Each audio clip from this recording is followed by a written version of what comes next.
TTC is the place to be. We've all been there. We rely on our vehicles more than ever to get us where we need to go, safe and sound. McBain Auto Service is open Monday through Friday and are fully licensed and insured to serve you. With over 50 years combined experience, they specialize in everything from brakes to engine repair with no job too big or small. Stop in for a safety inspection. McBain Auto Service, located at 9438 South Maury Road in McBain, or call 231-825-2722. And good Friday evening, everybody, and welcome to Tom W. Smith Memorial Field here at Everett High School, where we have a Highland Conference football contest for you tonight. We want to listen to the Everett Wildcats play the national anthem.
Now, the Everett Wildcat Marching Band playing the national anthem for us here at Everett High School.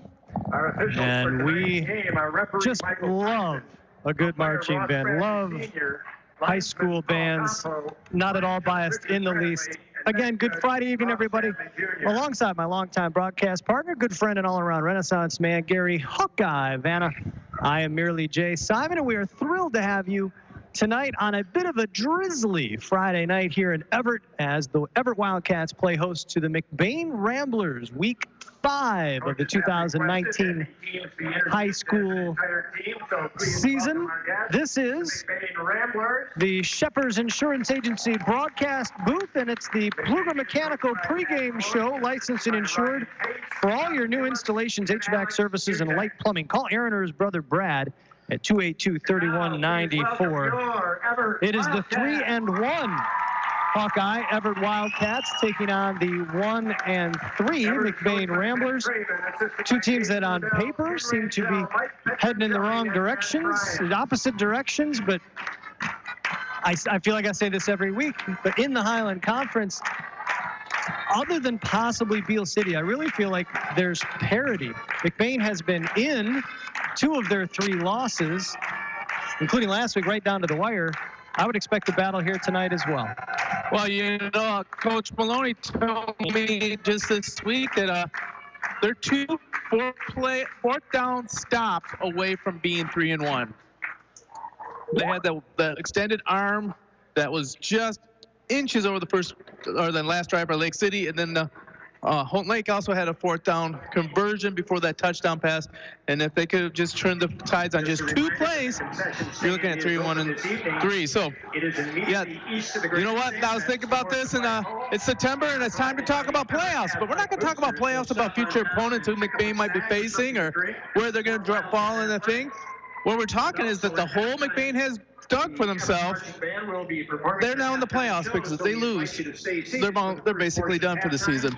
Yep, if they lose, they would have to run the table to have any chance of making the playoffs at 5-4. Of course, 6 gets you in, 5 gives you an opportunity depending on how the points fall. Meanwhile, the Wildcats with the 3-1 start, looking pretty good to get back to the playoffs.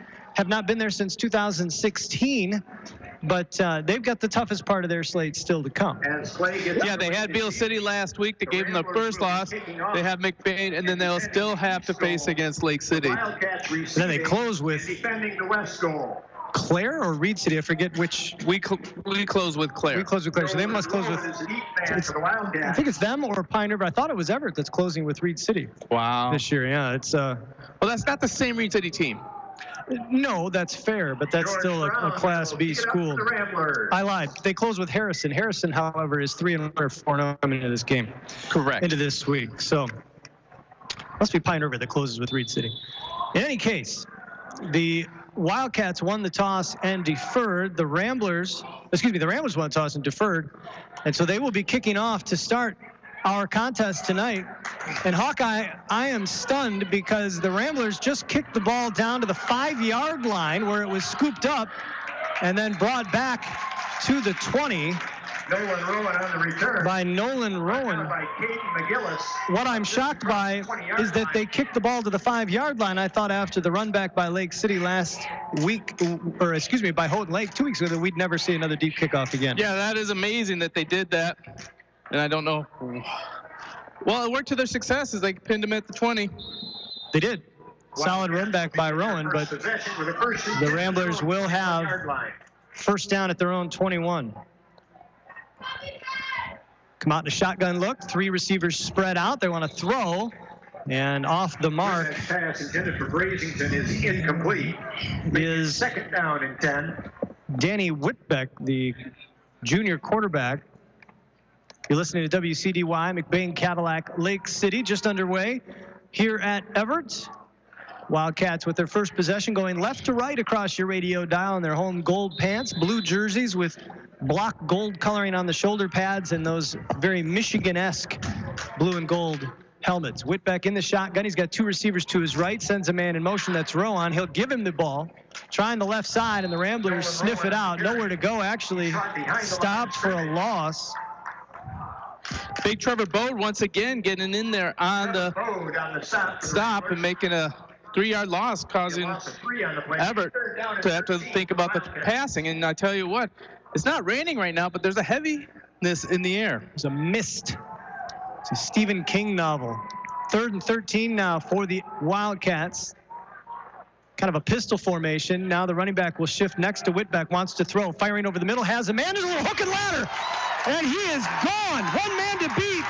Gavin Seelan with the only opportunity. And Seelan can't stop him into the end zone. No flags on the play. Touchdown. Hayden Simmer on the hook and ladder play. And I don't know who that coach is over there for Everett, but he just did a somersault celebration on that hook and ladder. And I tell you what, I thought we saw hook and ladder ever do that here the last time we were here in Wildcat country. Entirely possible. Need to give credit where credit is due. Donovan Reagan was the receiver on the initial pass, Hawkeye. Out at around the 25-yard line. Whitbeck put it on the numbers. And then, wow. Hayden Simmer coming around the right side with the perfect toss. And Gavin Seelan, who has good speed, was the only man with a chance to catch him and just couldn't. Got a bit of his heel, but not enough. The extra point blocked by the Ramblers. But with 11:02 to go here in the opening quarter, it is a quick 6-0 lead for the Wildcats. So quick, I'm not even going to take a break yet.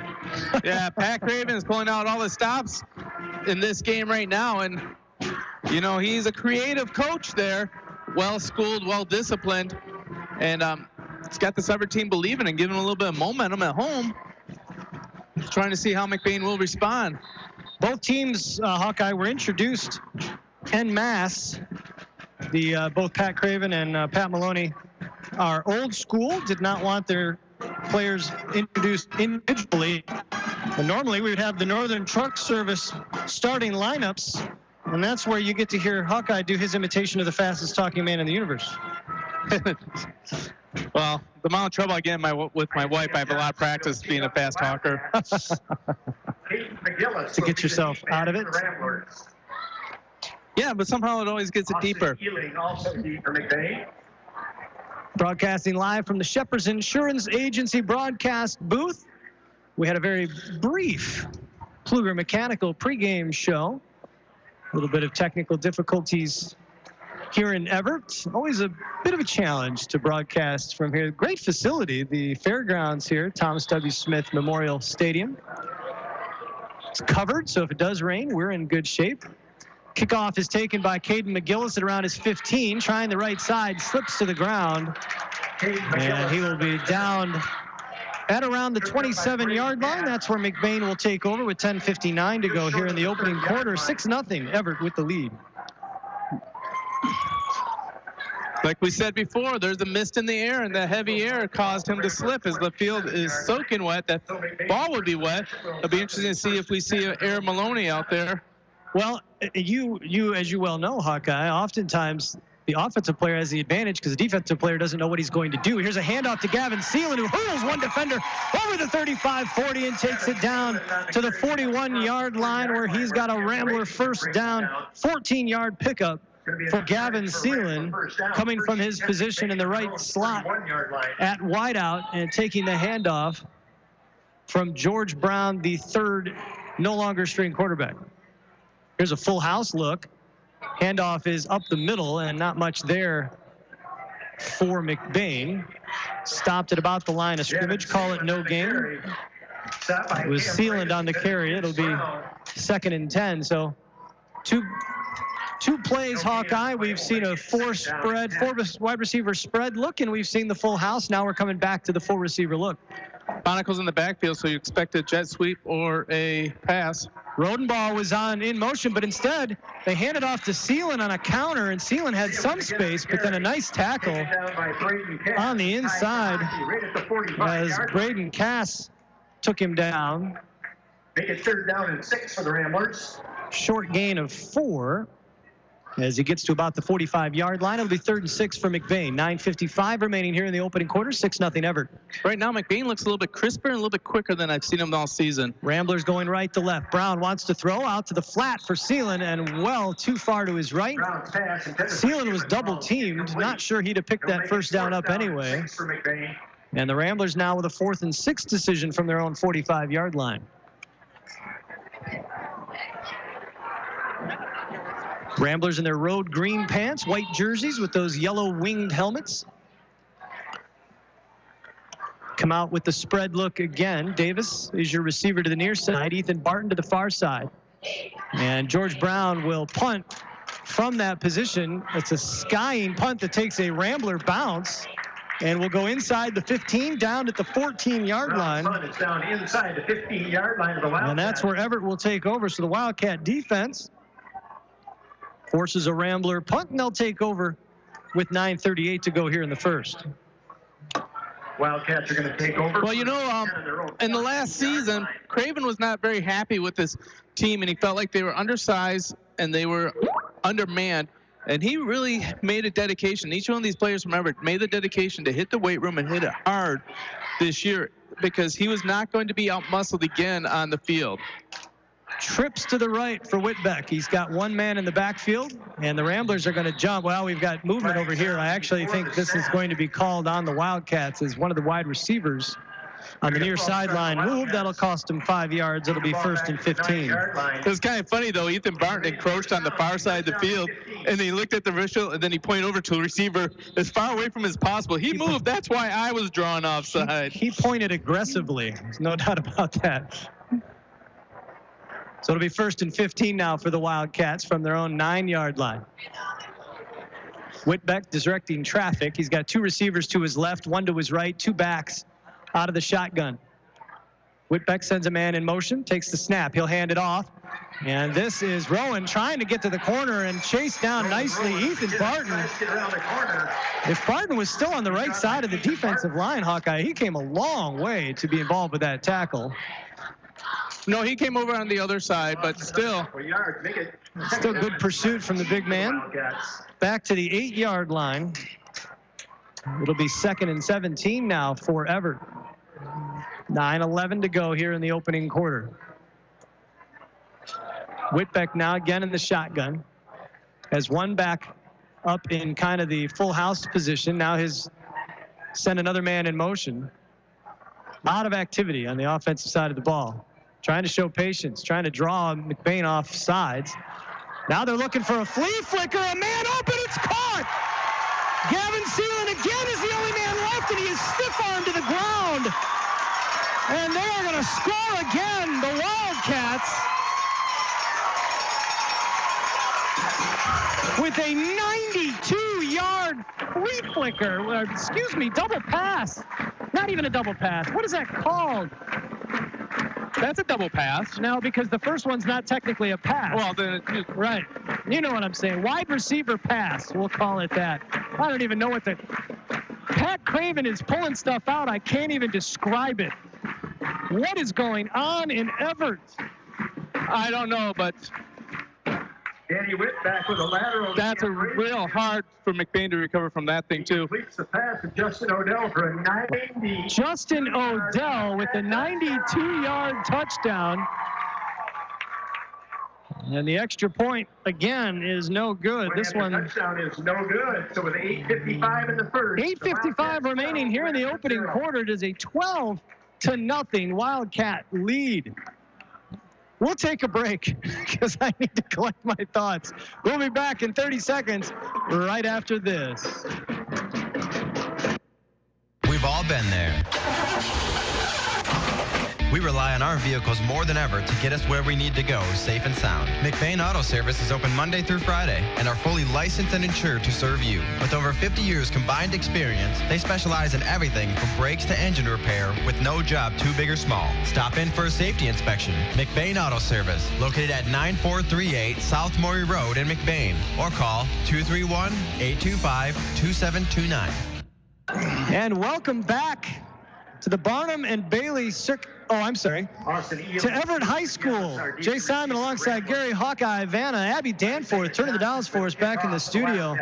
The Everett Wildcats have a 12-0 lead over the McBain Ramblers as the Wildcat cheerleaders begin to do their push-ups.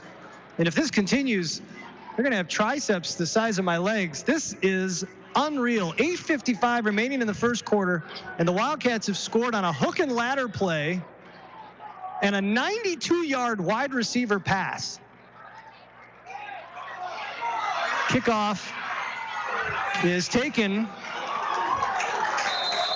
by Owen Bonico. And Owen Bonico, it's a collision right behind the post. I didn't see what the crowd oohed about. Was it the hit on Bonico, or was it something Bonico did? It was the hit on Bonico when they finally started to slow him down. Bonico returns the ball back up to the Rambler 40-yard line. McBain will take over, 1st and 10 on their own. Owen retrieved quite deep to get that ahead of his intended so for all you players, students, brought it back out to the 40-yard line. who wonder what a blitzkrieg is. That's full house backfield for the Ramblers. Owen Bonico with the handoff, and he cannot shake the excellent tackle of Ty Sahaki. Going to be a loss of 2 on the play. Make it 2nd down and 12 for the Ramblers. Who stepped right up, wrapped him up around the legs, and then refused to let go. A loss of a couple. It'll take him back to the 38, 2nd and 12 now for McBain. 8:22 remaining here in the first. The 12-0 Everett lead. The saving grace for the Ramblers.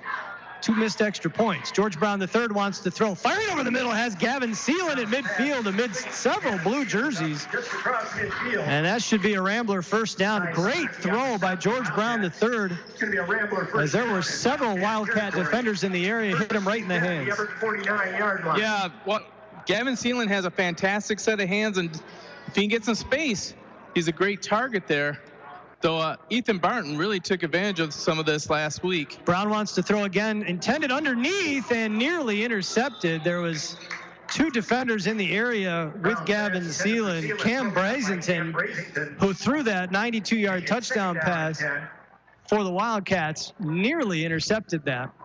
And it'll bring up 2nd and 10 for McBain. 7:58 remaining here in the opening quarter as the Ramblers look to the sideline. Coach Pat Maloney sending in the play call. 11 helmeted young men look at their wristbands. 4 receiver set for Brown. He'll give it to Seelan. Seelan straight up the middle with good blocking over the 45, taken down at around the 44-yard line. gain of about 5. And it'll bring up 3rd and 5 now for McBain. 3rd down and 5 for the Ramblers. Yeah, McBain's going to need to start getting some momentum going this way. After last week's heartbreaking loss and 2 big scores. George Brown keeping it himself. Not much room. Might have made it back to the line of scrimmage. And it'll be 4th and 5 now from the 44 for McBain. 7:17 and ticking to go here in the opening quarter. McBain has struggled offensively all season long, other than the outstanding performance at Roscommon. Rodenbaugh in motion. Low snap. Brown picks it up. Rolling to his left. Escapes one defender, but he is brought down. Tackled it around the 46-yard line of the Everett Wildcats. And the Ramblers will turn it over on downs. And Everett will take over with 6:58 remaining here in the first. Yeah, but we'll see what Pat Craven really has in his pocket with the short field. He only has 45 yards or 54 yards to go to the end zone. Yeah, this is going to be difficult for Pat now. I don't know what he does. It's like a 3-point shooter that can't hit a jumper. 81-yard touchdown and a 92-yard touchdown thus far in this game. Out of the shotgun, handoff in the backfield, buried immediately. Goodness gracious, nowhere to go for Hayden Simmer. Brant Bonico in on the tackle along with a host of his friends. They'll mark it back at about the 43-yard line. Loss of 3, 2nd and 13 now for Everett. But really, they're just setting them up, right? Yeah, they have to back up a little bit so they can try something funny. They're going to lose yardage one more time, maybe an incompletion here. Shotgun formation. Simmer is in the backfield. Throw over the middle and connecting with Donovan Reagan is Danny Whitbeck. Gets back the lost yardage. They'll take it up to the 47-yard line or so of McBain. And it'll bring up a 3rd and 4 situation now. And I think Pat Maloney wants to make sure no trickeration is going to occur again, as he's going to call timeout. With 6:05 remaining here in the first, 12-0. Everett with the lead. We'll take a break. Be back in 30 seconds right after this. McBain Rural Agricultural Schools is looking for the next generation of Ramblers. If you want to give your child the gift of a great education, make McBain Rural Agricultural Schools your school of choice. Every McBain Rambler gets a MacBook or iPad, a strong curriculum, including a variety of vocational programs, great athletics, and access to a brand new state-of-the-art performing arts center. Because great performances shouldn't be limited to the football field and basketball court. School of Choice is now open, which means a huge decision for your family is upon you. If you want a school that will challenge your child, support your child, and celebrate your child's individuality, make sure McBain is on your short list. It's never too late to change schools, and McBain is accepting students K through 12th grade. For more information, visit mcbain.org or call the superintendent's office at 231-825-2165. That's 231-825-2165. 231-825-2165. And welcome back to Everett High School. Jay Simon alongside Gary Hawkeye Vanna. 3rd and 4 for the Wildcats. 6:05 remaining here in the first quarter. Danny Whitbeck's going to take it himself. He's got a huge hole. And Whitbeck through the middle has a Wildcat first down as he gets down to the 34-yard line of McBain. A 13-yard gain. And Everett picks up a first down literally for the first time in this game. Yeah, I'm speechless too. I'm just trying to figure out. McBain has done so well, and then it's been burned on being too aggressive on defense, and it's hard to tell their defense to stop being so aggressive. Whitbeck rolling to his right, throwing off the back foot as he looked like he was going to run. It's down about the 23-yard line. A bit of a, well, I'm forgetting all my football terms. When's basketball season? Option play. Well, he did. He was running the option with Nolan Rohan, yeah, but it was basically a run-pass option because he ended up tossing it forward and connecting with Hayden Simmer. Simmer brought down at the 23-yard line has a first down, an 11-yard pickup. It'll be 1st and 10 now for the Wildcats. Whitbeck out of the shotgun sends Simmer in motion. trips to the left now for Whitbeck. He's going to keep it himself again. Takes off to the left. Ramblers, good pursuit and tripped up at the last possible moment there. Trevor Bode sticking out the right paw and catching the heel of Whitbeck, who is quick, Hawkeye. I'm going to tell you right now, great arm. Although he's been cheating, he's got a 92-yard touchdown and 81-yard touchdown, but they weren't necessarily off his hands. That's sort of. Well, the one is definitely not his, but the other one is. He just didn't have to throw it that far. Loss of a yard. It'll be 2nd and 11 from the 24 as we hit the 4:40 mark here in the first quarter.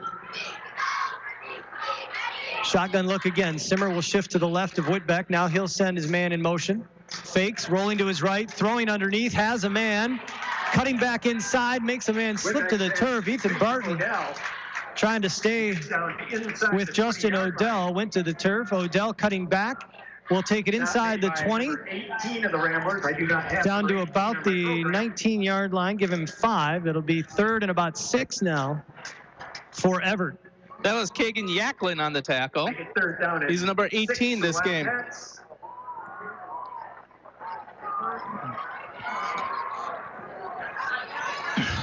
Wildcats come to the line. Shotgun look again for Whitbeck. Has his single running back behind him. Now sends him in motion, and now we've got a Wildcat timeout. 3:44 remaining here in the first quarter. 12-0, Everett with the lead, and they are threatening. We'll take a quick 30-second break and be back right after this. With straightforward rewards checking from 4Front Credit Union, you get 4% rewards for doing stuff you do every day, like logging onto your account and receiving e-statements. And you can open your account right online. It's that straightforward. Unlike someone's tee shot, straightforward rewards from 4Front Credit Union. Are you getting 4%? 4.08% annual percentage yield. Rate subject to change. Interest paid on balance up to $15,000. Some requirements apply. Insured by NCUA. And welcome back to Everett High School. Jay Simon alongside Gary Hawkeye Vanna, Abby Danforth turning the dials for us back in the studio. 12-0, the Everett Wildcats with the lead over the McBain Ramblers. Scored on a hook and ladder for 81 yards and a wide receiver pass for 92. And now they've got it 3rd and 6 at the 19 of McBain. Empty backfield for Danny Whitbeck. Back to throw. Over the middle and too high. Intended for Justin Odell. And give young Mr. Kagan Yaklin some credit for that one as he brought pressure up the middle, forcing Whitbeck to toss that one too high.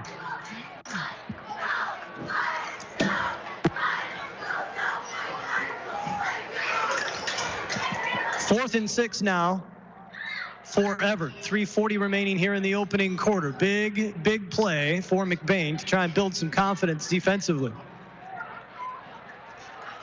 Wildcats come out with 3 receivers to the right. Now they'll send Simmer in motion going right to left. Whitbeck back to throw, looking left, firing into the flat and just too far out, intended for Cam Brazington. It's incomplete, and McBain picks up a big defensive stop, Hawkeye. They'll get it back at their own 19-yard line. Yeah, McBain needed that. That's a big wipe the sweat off your brow type of play there, as McBain now needs to get the offense starting to move. And they need a big play because it's really been difficult for them to sustain long drives on the season. George Brown, the third under center, full house backfield. Brown will hand it off. This is Gavin Seeland running into the back of his offensive line, trying to bounce outside, and no room there. He gets back to the line of scrimmage before being stopped for no gain. 2nd and 10 coming up for McBain. No gain on the play will make it 2nd down and 10. It looks like Kagan Yaklin is playing some tight end to put another lineman out there, and that's why he's got the number 18 on his jersey, so that he can play offense and be eligible. 4 receiver look for George Brown the third. Rolling to his right, firing, has a man. That's Ethan Barton.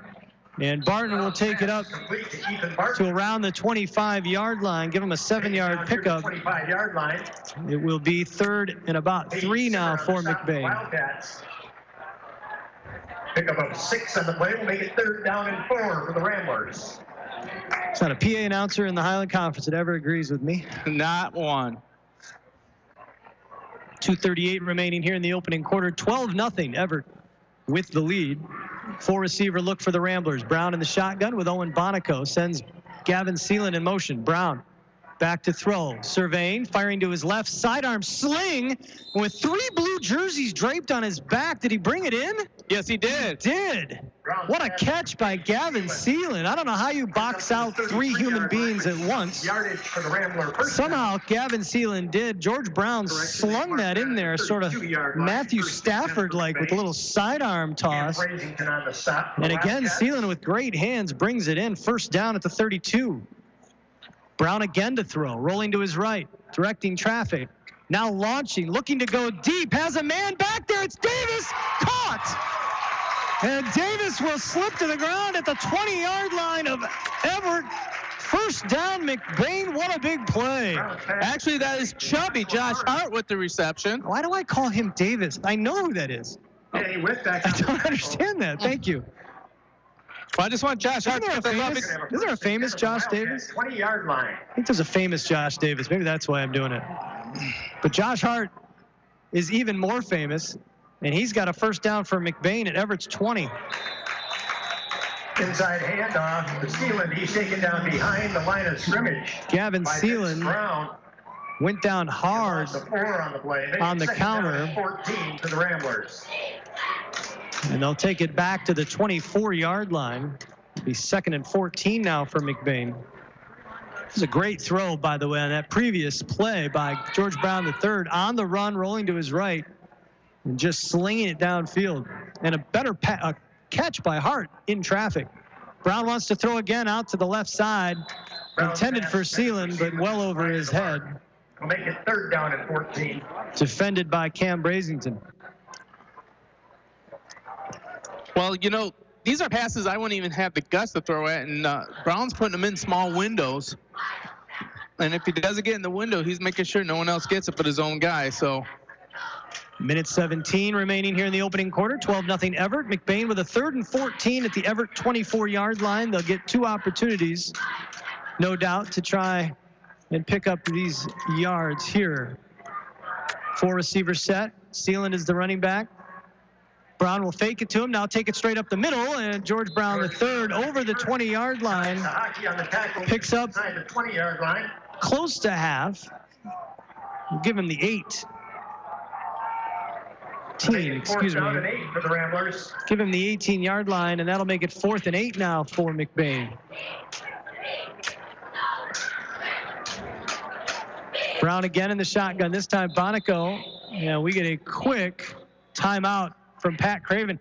So the Wildcats, we're going to keep it here. Wildcats now, Hawkeye, have called 2 timeouts, and we're not even out of the first quarter. McBain's already called one themselves as well. Yeah, it's been a crazy first quarter. This has been a game's worth of excitement and timeouts already. So we still got a minute 12 to go here. I want to let you know, if you're leaving our listening area, head on over to 107.9Wcdy.com. Click the game logo over on the right-hand side, and you'll be taken to YouTube, where you can listen to us anywhere in the world where you've got a solid internet connection. Live streaming of McBain Rambler football brought to you by McLean Transmissions. For anything transmission related and for quality used cars, head on over to McLean Transmissions on LaChance Road between Cadillac and Lake City. Call 779-1394. That's 779-1394. Our thanks to Northern Truck Service and Pluger Mechanical, our pregame and starting lineup sponsors, as well as Shepherd's Insurance Agency. The Shepherd's Insurance Agency broadcast booth at the top of the bleachers here at Thomas W. Smith Memorial Field. 4th and 8 for the Ramblers. Brown in the shotgun. Sends a man in motion. That's Seelan. Fakes. Back to throw. Brown looking to the corner for Ethan Barton with 2 defenders. And Barton cannot bring it in. Might have been tapped by Cam Brasington. So Pat Maloney, Hawkeye, going for the score. Went to his big target in the back corner. Good throw, really, by George Brown III, but well defended by the Wildcats. Yeah, but that was put in a level that no one else could get except for Ethan Barton, because that was put up high, and Barton had at least 8 inches on each of his defending backs. Wildcats will have a 1st and 10 from their own 19-yard line. So Everett will take over. Minute 6 remaining here in the opening quarter. First down at their own 18-yard line. Danny Whitbeck comes out with two backs next to him in the shotgun. He's got two receivers to his right, single receiver to his left. So just 5 linemen as everybody goes out for a pass, and his throw intended for Donovan Reagan too high. And it'll be 2nd and 10. And you see what they're doing, Hawkeye, the Wildcats. They're basically sending out 5 receivers, and the Ramblers can't afford to send more than 5 rushers because they need to keep an eye on all of these potential targets. Especially after the first 2 plays. Exactly. Or drives. Whitbeck handing it off to Hunter Rowan, and Nolan Rowan. Not much room for him as Trevor Bode stops him. Make it 3rd down and 9 for the Wildcats. Give him the 19-yard line.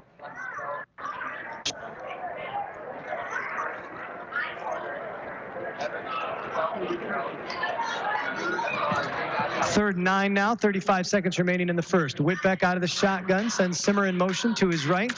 Back to throw, rolling right, looking, under pressure, steps up, and he's brought down. Sacked at the 15-yard line. Sacked by George Brown III. Quarterback on quarterback violence. And it'll be 4th down now with 15 seconds remaining. 13 yards to go for the Wildcats. Would guess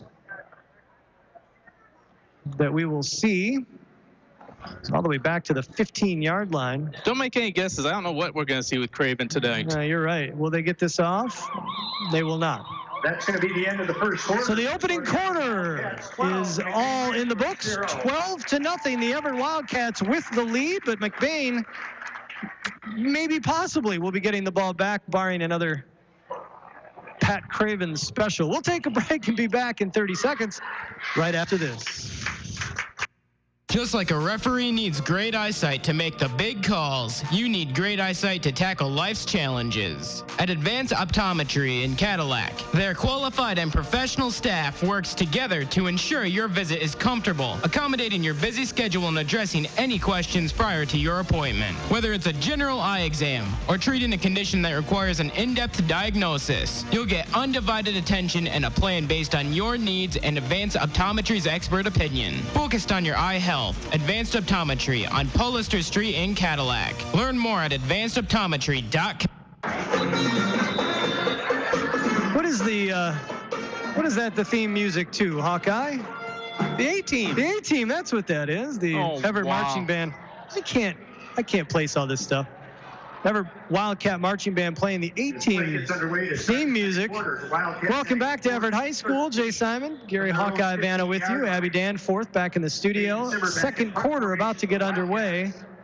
Speaking of A-Team, my wife told me that she made her watch an episode of Chips, and she said, this is the dumbest show ever. Oh my gosh, I got stories about Chips. Simmer will punt, and it is a low screamer that is going to die at around the 41-yard line of Everett. So McBain's going to get excellent field position. So the Ramblers will have good field position. 1st and 10 at the Wildcat 41-yard line. Craven saving it if he has something in the books for something like that. Go ahead. I was going to say, the guy's repeating you from the PA announcers, just hearing what you're saying and repeating you on descriptions. Well, to be fair, I think I'm repeating him sometimes too, so we just tend to say the same things. It's Ramblers in a 4-receiver set. George Brown III just immediately puts his head down and takes off. Right at the line of scrimmage. Not much there. Sam Bailey and Vincent Brown on the stop of the Wildcats. Pat Maloney obviously trying to take advantage of George's length and strength. 2nd down and 9. Trying to spread out the Wildcats and hope that his line can beat their line. Yard gain will be 2nd and 9 now for McBain, but the Wildcat defensive line has done a nice job despite being pretty clearly undersized in comparison. They're also playing with what looks like 4 linebackers. Here's Brown again, tries the left side of the line. This time he'll dive up to the 35-yard line. Far lineman is going to give him the 36, it looks like. Well, Craven is doing a 3-4 defense with only 3 defensive linemen, and then the 4 linebackers and the outside linebackers floating back and forth. Well, it looks like that Maloney's trying to take advantage of that, hoping that George can pick up 3-4 yards before the linebackers can get up to stop him. Just underway here in the second quarter, 12-0. Everett with the lead. Week 5 of the 2019 high school football season. Week 4 of the Highland Conference League. Brown again follows Owen Bonico. Bonico putting his head on the turf. I think he was upset with himself for missing a block. Brown was able to get over the 35, give him the 38-yard line. And it'll bring up 4th and short now for the Ramblers. 10:15 to go here in the first half and counting.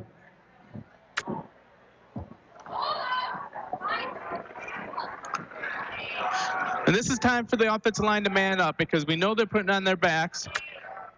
With Bonico as an extra blocker back there. Send Rodenbaugh in motion. Brown rolling to his right, wants to throw again, looking for Seelan in the end zone. And incomplete. Seelan could not bring it in.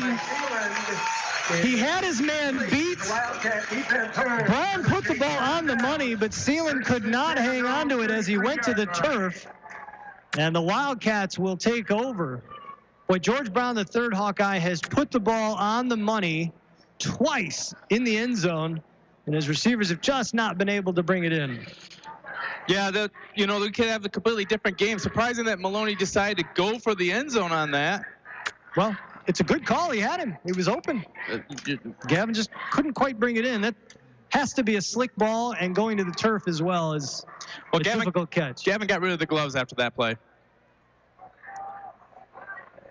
So 1st and 10 now for the Wildcats. Whitbeck will hand it off. Simmer makes a man miss. Nice little move. Hayden Simmer on the carry, cutting back. Up to about the 37-yard line. Give him a gain of about 4. It'll be Grant 2nd and Monaco 6. And Lucas Stolten team up on the stop for the Ramblers. Simmer picks up 4 on the play. This, 2nd down and 6. This largely maligned McBain offense has put together some nice drives and had opportunities, just have not quite been able to finish.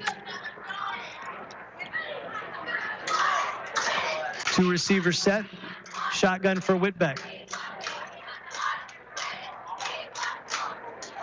We'll hand it off to Simmer, going to the right side. Simmer now trying to cut up field. Makes one man miss and then is brought down shy of the first down marker. Give him the 43. And Owen Bonico team up on the stop. Wildcats about a yard short of the first say down. The 43, but they're going to be about a yard shy. Really need to get to about the 43 and a half, 44. 8:40 and ticking here in the first half. And they will go for it. Whitbeck now again in the shotgun, has 2 receivers to his right. Excuse me, 1 receiver to his right, 1 to his left. Handoff is straight up the middle, and I think he's got it. Boy, that was, Ramblers had him initially. Trevor Bode with contact, as well as Yaklin. But I believe Simmer is going to have it. He does. Nose of the ball on the 45. It'll be a first down for the Wildcats. Trevor Bode on the stop, along with number 18. Well, that's the time that Everett's now doing a little smash mouth football, as we see Cerrazo dazzle to start off the first quarter. Whitbeck again in the shotgun, and the tight end shifting illegally once he was down in the it's going to be a 5-yard mark off. The remaining first 3-point stance. 5-yard loss will make it 1st and 15. Just the second penalty of the game, Hawkeye. Far cry from what we've seen over the last few weeks for both teams. Whitbeck again in the shotgun as 1 back. He'll follow that back around the right side of the line. He's got room. Whitbeck makes a man miss, bouncing out to the outside, runs over his defender. Runs over his blocker, Simmer, and it will take it over midfield into McBain territory, give him the 49-yard line of the Ramblers. And it should bring up about 2nd and 6. Excuse me, 2nd and 4. Now, it's kind of interesting. The left guard for Everett is telling the plays. You can see him actually starting to pull a little early if he's going to pull, or the straight up puck. So if you can key on him, he actually moves a half a beat earlier than everybody else. Throwing over the middle, Whitbeck has a man caught at the 40-yard line. Donovan Reagan, the tight end, with the catch. Gavin Sealand on the stop. Quick update for you from homecoming in Cadillac over on our sister station 107.1 The Drive. Cadillac has a 12-0 lead. Ironically, the Everett Wildcats have a 12-0 lead over the McBain Ramblers, and they've got another first down at the McBain 40. And Gavin Sealing comes off the field gingerly. Not a good sign for the Ramblers. Whitbeck, and we're going to get a flag. They're going to let the play go, which is weird. So they have an illegal shift? I thought you'd kill the play. He waved though. it. Oh, okay. Here he gets to the line of scrimmage. There's a flag drop behind the line of scrimmage. They did wave it off, so he must have thrown the flag, realized his mistake before blowing the whistle, and just let the play go. However, the Ramblers with the stop will force a 2nd and 10. 6:45 and ticking to go here in the first half. 12-0 Everett. You know, McBain is got to find some life somewhere, because those 2 big plays took a lot of air out of it, and then you see Sealing come off to the sideline. Shotgun Whitbeck back to throw. Firing and intercepted. Caden McGillis on his back. Comes up with a pick. It hit him in the hands as he rolled over. He lost control and then snagged it back in. And the Ramblers get a big turnover by the Caden McGillis interception. That is huge. Now McBain has to figure out how to capitalize on this. 6:30 remaining here in the first half. They'll take over at their own 38-yard line. 12-0. Everett with the lead over McBain here at Everett High School. Jay Simon alongside Gary Hawkeye Vanna. Abby Danforth back in the studio. Deacon Dottie at quarterback.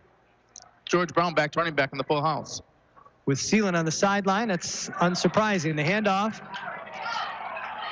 is to McGillis, who gets the touch offensively after getting the pick, and he will hard run, take it up over the 40-yard line to about the 42.5. I'll give him the 43 because I'm a homer. 2nd down and 5 for the Ramblers. It'll be 2nd and 5 now for McBain. 6:05 remaining here in the first half. Ramblers going left to right. Again, full house backfield with Dottie under center. Dottie will give it to George Brown III, following some blocking on the left side. George Brown tries the left side. He stopped short of the 45-yard line. And he is stopped at the 44. Give him a yard. It'll be 3rd and 4 now for McBain. Ball now resting at the Rambler 44-yard line. Now this is curious. Gavin Sealand's back in the game, and Deacon Dottie's still at quarterback. So that means you've got Brown, Rodenbaugh, Bonico, and Sealand. Who's going to go where? So Bonico's going to line up at tight end. And you'll have the other 3 I mentioned in the backfield full house. 3rd and 4 for the Ramblers. Dottie under center. Dottie will hand it off. Somehow got that handed off. That was Gavin Sealand. And there wasn't much going for Reese Ransom leads the charge for the Wildcats. Gavin stopped at the 44-yard line, and Dottie will now come off the field as it's 4th down now. Nose of the ball just shy of the 45, so it's like 4th and 3.5 now for McBain. Tough decision here for the Ramblers. The defense is done respectably since they gave up the 2 long touchdowns, but you hate to give the ball back in the middle of the field with this much time left. Brown now is going to step back a little further. He's going to fake it. He's going to try the left side. Brown has got the first down. Shakes a defender and more inside the 40-yard line. George Brown III with the fake punt. And I'm going to call it a fake punt, even though they didn't really line up. He backed up like he was going to punt. He even put the nose of the ball down like he was going to try and pooch it. Saw the opening, took off to the left, obviously had the green light, and he's got a big first down at the 39-yard line. Maybe that's the momentum that McBain needs to get these sales going in the right direction. Brown now in the shotgun with 4 receivers. Back to throw, under pressure, rolling to his right, and he is dropped. That should be an incomplete pass, and it is. Brown taken down behind the line by Cam Brazington. Brown was in the motion of throwing. He got taken down by Cam Brazington by the ankles. The officials as to whether that was an incomplete forward pass or whether he was ruled down at the spot. calling him down. He is ruled down at the spot. My goodness. So it's going to be a loss of yardage. I thought that ball was out of his hands clearly, but instead they're going to call him down back at the 49. That's a 10-yard loss. Mildly surprised by that call. Thought that ball was out of his hands. But that's why they get paid the big bucks, and that's why I'm up here. That is an advanced optometry. Good call by our referees. By our officials. We only have one referee, right? Correct. Thank you. 4-receiver look. They'll send Seelan in motion. Fake it to him. Brown wants to throw. Throwing underneath. And is that picked off? It is. Still on his feet. Brazington going the other way. Sheds a tackler. Still on his feet. Brazington into the end zone. No official kept up, so I don't know if he got in or not. Now they're signaling touchdown. That pass is intercepted by Cam Brazington. He was dropped at around the 1, but the ball crossed the goal line. And it's going to be an Everett Wildcat touchdown. What a pick. 6 for Cam Brazington, who intercepted that low screen pass, semi-screen pass that I think was intended for Gavin Seelan, Hawkeye. Took it off his shoe top, stayed on his feet by putting a hand down, and then somehow on the far side of the field, I couldn't even tell, shed enough tacklers to get through and into the end zone, and it's an 18-0 Everett lead. It is pouring here in Everett, and I wish I was saying this because of the weather. But it is just raining down misfortune on these Ramblers. And they got a big hole to dig out of. They're going to fake the 2-point or the extra point. They're going to loft it into the back of the end zone and nearly caught off the ball's on the ground. They called it good. No, he didn't see it bring in. Yeah, it is incomplete. Intended for Reagan. It is pass was intended for Donovan Reagan. Had it in his hands, lost it, had it in his hands again, and then it bounced out. So with 3:19 remaining here in the first half, it is 18-0 Everett with the lead. We'll take a 30-second break and be back right after this. Providing great service and quality to our customers, LC Materials is here for you and all your concrete and aggregate needs, both residential and commercial projects. We can assist you in estimates, sand and gravel needs, project details, and on-time delivery. LC Materials is also in Cadillac at the Concrete Store. The Concrete Store has building supplies, stone, block, tools, and other accessories to help you finish your project. So when you're ready, call LC Materials. We're ready when you are, online at LCMaterials. 18-0, the Everett Wildcats lead the McBain Ramblers here at Everett High School, Thomas W. Smith Memorial Stadium, the fairgrounds down here in Everett. Very quirky and cool situation. They got the nice overhang here in the sizable bleachers. We are broadcasting live from the aforementioned bleachers, basically right at midfield. We got Wildcat fans to our right. We got Rambler fans to our left. And needless to say, it is far quieter to our left than it is to our right. Well, actually, with the bleachers this big, it's quiet on both sides. That's fair.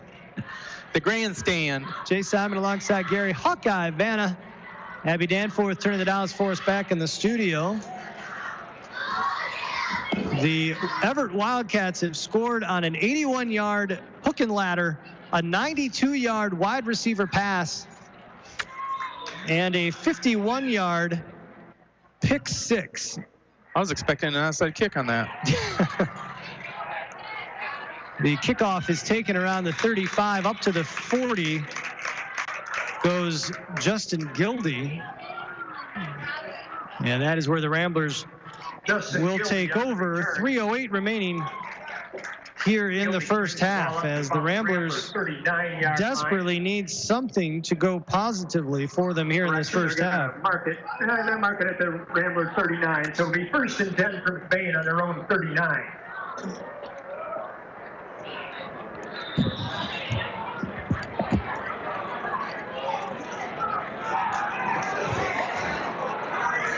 Ramblers come out in the full house look.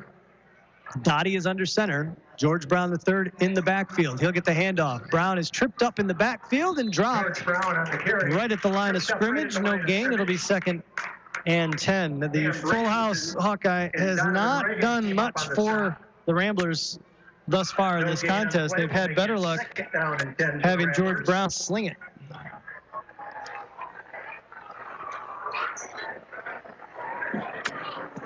Full house backfield again. Dottie under center. They'll try it the other way. This time it's Gavin Seeland, and Seeland will take it up to about the 43-yard line. Gain of 3. It'll be 3rd and 7 now for McBain. 2:28 remaining here in the first half as we continue to tick down. It'll go a long way if McBain can put some points on before halftime. Trips to the right for Dottie. Wants to throw. Firing underneath. Has his man. That's Rodenbaugh, and Rodenbaugh is knocked down just shy of midfield. They're going to give him the 49-yard line, so it's a 6-yard gain. He's knocked out of bounds right at midfield. It's going to be really close to the first down marker. See where they spot the ball. So they're going to be a first down or 4th and inches. They're actually going to mark this It is a first down at midfield. So nose of the ball on the 50. Minute 58 remaining. Ramblers, as they move the chains, will quickly come to the line. Full house backfield behind Dottie.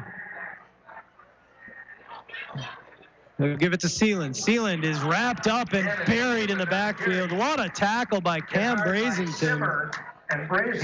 Brazington just hit him right in the midsection. Textbook tackle by Brazington. Loss of a yard, and it'll be 2nd and 11. Minute and a half remaining here in the first half.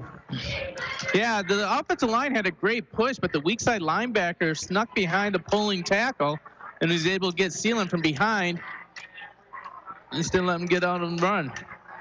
Craven now, the Wildcats putting 6 on the line of scrimmage, 7 on the line of scrimmage. Brown is going to get chased from behind, and it is strip sacked.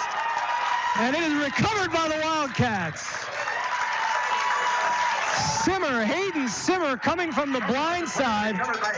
George Brown brought it back to throw it, and a classic strip sack as he knocked it out of his hands and jumped on it. And the Wildcats will get it back with 1:08 to go at the Rambler 40.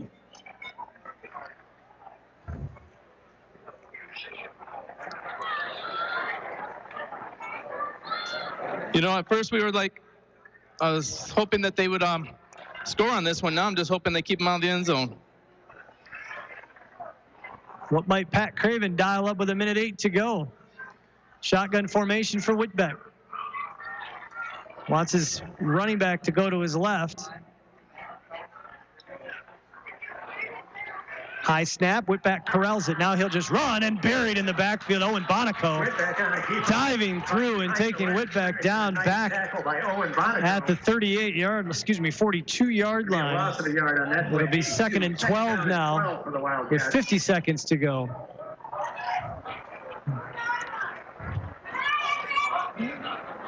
I am 100% sure, Hawkeye, we're not going to see conventional offense on one of these plays with 40 seconds remaining. Why would you? I don't know. Why would you do something unsuccessful by being conventional? Flags down before the snap. Got a false start on the Wildcats. The 5-yard mark off. So that'll take them Remains 2nd down. Will be 2nd down and 17 with the ball resting at the Rambler 47. back to the 47-yard line now. 32.2 seconds left in the first half. Half a minute remaining. I don't want to say everything the PA announcer's saying.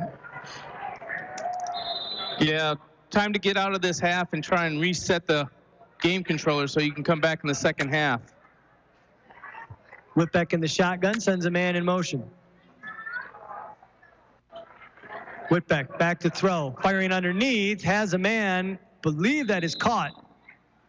Back to the original line of scrimmage, and the Wildcats, I believe, Called their last time out. Called their last time out. They did. Ball is now back near the original. So the ball caught at the 40-yard line. We'll bring up 3rd and 10. Timeout on the field. We'll keep it here. 12.7 seconds remaining here in the first half. Make sure you stick around. The McBain Hardware halftime show is coming up. McBain Hardware, stop by, see Ron or Tyler for all your hardware needs, as Gary's brother-in-law will tell you. If McBain Hardware doesn't have it, then you probably don't need it. 18-0, the Wildcats lead the Ramblers in what has been a wild showing for Everett from an offensive and defensive standpoint. Hawkeye, I didn't mention this in the pregame since it was abbreviated. This is the 37th meeting between these two teams. Do you know the breakdown between them? 37th? So 36 contests coming into this one. I'm going 22-14. The Ramblers are 28-8 against the Wildcats, who last won in 2013. Back-to-back wins, 12-13. They were setting up another hook and ladder. That was exactly the same play. He was looking dead serious. That had to be the exact same play. Donovan Reagan was in that position on the right side, and Hayden Simmer was sneaking around, but Reagan could not pull the pass in. So it'll be 4th and 10 now with 9.5 seconds remaining. With 9.5 seconds, I assume definitely another hook and ladder. McBain is going to go after the block here. They were close last time. Count on your defense. Maybe you actually try and get the block, and if you run to the kicker, is that a bad? The now worst so case. Little time left. Yeah, low snap. Simmer will get it off. Decent kick that will take an Everett bounce and be downed inside the 5-yard line by the Wildcats. Down inside the 5-yard line of the Ramblers. So with 1.5 seconds remaining, the Ramblers, I think, have enough room to take a knee and not worry about with 1.5 seconds going back into their own end zone. Well, this first half has been all Everett, and McBain's going to have to figure something out to change things around.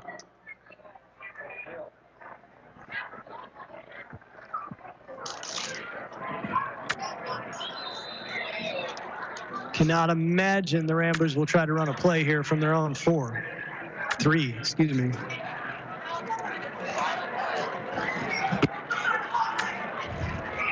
As mentioned, the McBain Hardware Halftime Show coming up here shortly. We'll have all your first half stats and thoughts as Deacon Dottie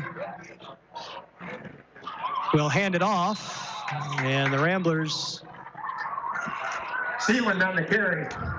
Will go into the half trailing 18-0 here in Everett.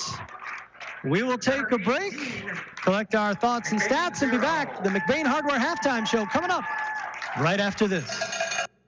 Don's Auto Clinic, Chrysler, Dodge, Jeep, Ram, and High Point GMC Cadillac continue to grow together to serve you better. Our staffs are a group of hardworking individuals who, just like you, get the job done every day by showing the dedication and determination to teamwork. You will not find a more dedicated team making the car or truck buying experience more seamless and easy. Locally owned dealerships, proud to support all local high school sports. We're behind you all the way. 107.9 CDY. I love this song. Making the final arrangements for a loved one is never easy. At Burkholder Family Funeral Home in McBain, they can help you get through the process one step at a time. Serving the families in McBain and the surrounding communities for over 40 years, they take pride in providing exceptional services that families can actually afford. The caring and compassionate staff at Burkholder Family Funeral Home can help ease the burden. Burkholder Family Funeral Home. Visit them today at 211 North Pine Street in McBain or call 231-825-8191. McBain Rural Agricultural Schools is looking for the next generation of Ramblers. If you want to give your child the gift of a great education, make McBain Rural Agricultural Schools your school of choice.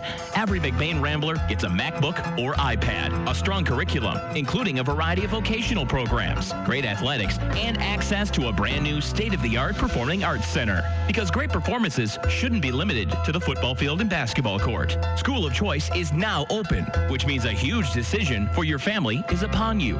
If you want a school that will challenge your child, support your child, and celebrate your child's individuality, make sure McBain is on your short list. It's never too late to change schools, and McBain is accepting students K through 12th grade. For more information, visit mcbain.org or call the superintendent's office at 231-825-2165. That's 231-825-2165.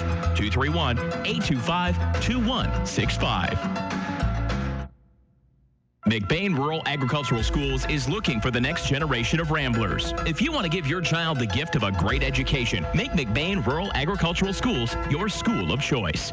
Every McBain Rambler gets a MacBook or iPad, a strong curriculum, including a variety of vocational programs, great athletics, and access to a brand new state-of-the-art performing arts center. Because great performances shouldn't be limited to the football field and basketball court. School of Choice is now open, which means a huge decision for your family is upon you. If you want a school that will challenge your child, support your child, and celebrate your child's individuality, make sure McBain is on your short list. It's never too late to change schools, and McBain is accepting students K through 12th grade. For more information, visit mcbain.org or call the superintendent's office at 231-825-2165. That's 231-825-2165. 231-825-2165. In this moment, who has your back? Do you know the name of your insurance agent? Does your agent know your name? Or would you call a 1-800 number that connects you with who? Another state? Another country? Get a local independent insurance agent with Auto Owners Insurance. Someone you can call when bad stuff happens. In this moment, get an agent who will protect you in that moment. Shepherd's Agency, founded by Joseph Shepherd, and today celebrating nearly 100 years of serving all your hometown insurance needs. The Shepherd's Agency in downtown McBain. Call 231-825-24. And welcome back to Everett High School halftime here at Thomas W. Smith Memorial Stadium, where the Wildcats have an 18-0 lead over the McBain Ramblers. Jay Simon alongside Gary Hawkeye Vanna. Abby Danforth turning the dials for us back in the studio. Well, if you missed the first half, you missed a doozy. We've gotten about 4 football games worth of excitement in one half. You're listening to WCDY, McBain Cadillac, Lake City. The Wildcats were up 12-0 before they picked up a first down.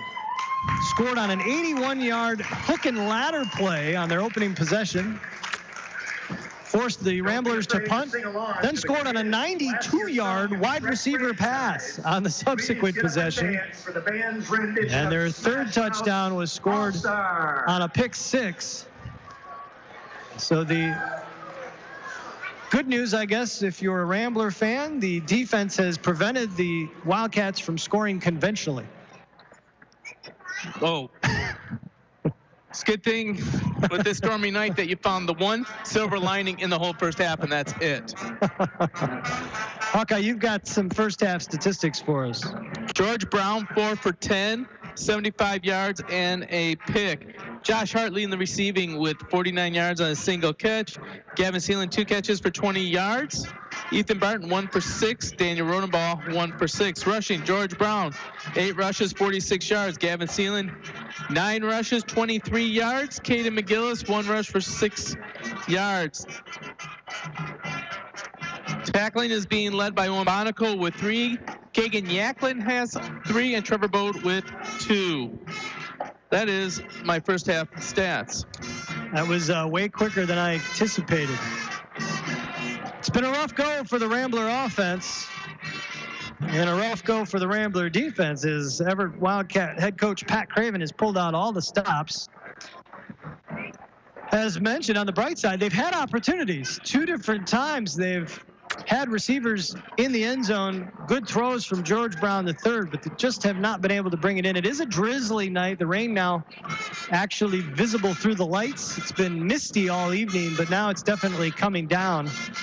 And that might change the complexion of the game a smidge. We will see. Typically, in these kinds of conditions, you see the offensive players who move well and can make people miss do well in these conditions simply because the defenders don't know what they're going to do and can't adjust and cut with them. The offensive player knows exactly where he's going. Yeah, but the running game has to get stronger because when you're throwing in the passing game, the weather becomes a bigger element because the quarterback has to get a good pass off with the wet hand. The receivers with wet hands can be wide open, but they still have to be able to grab that ball, and everything still has to come together. You have to have 3 things go right on a pass play where you only have to have 1 thing go right on a run play.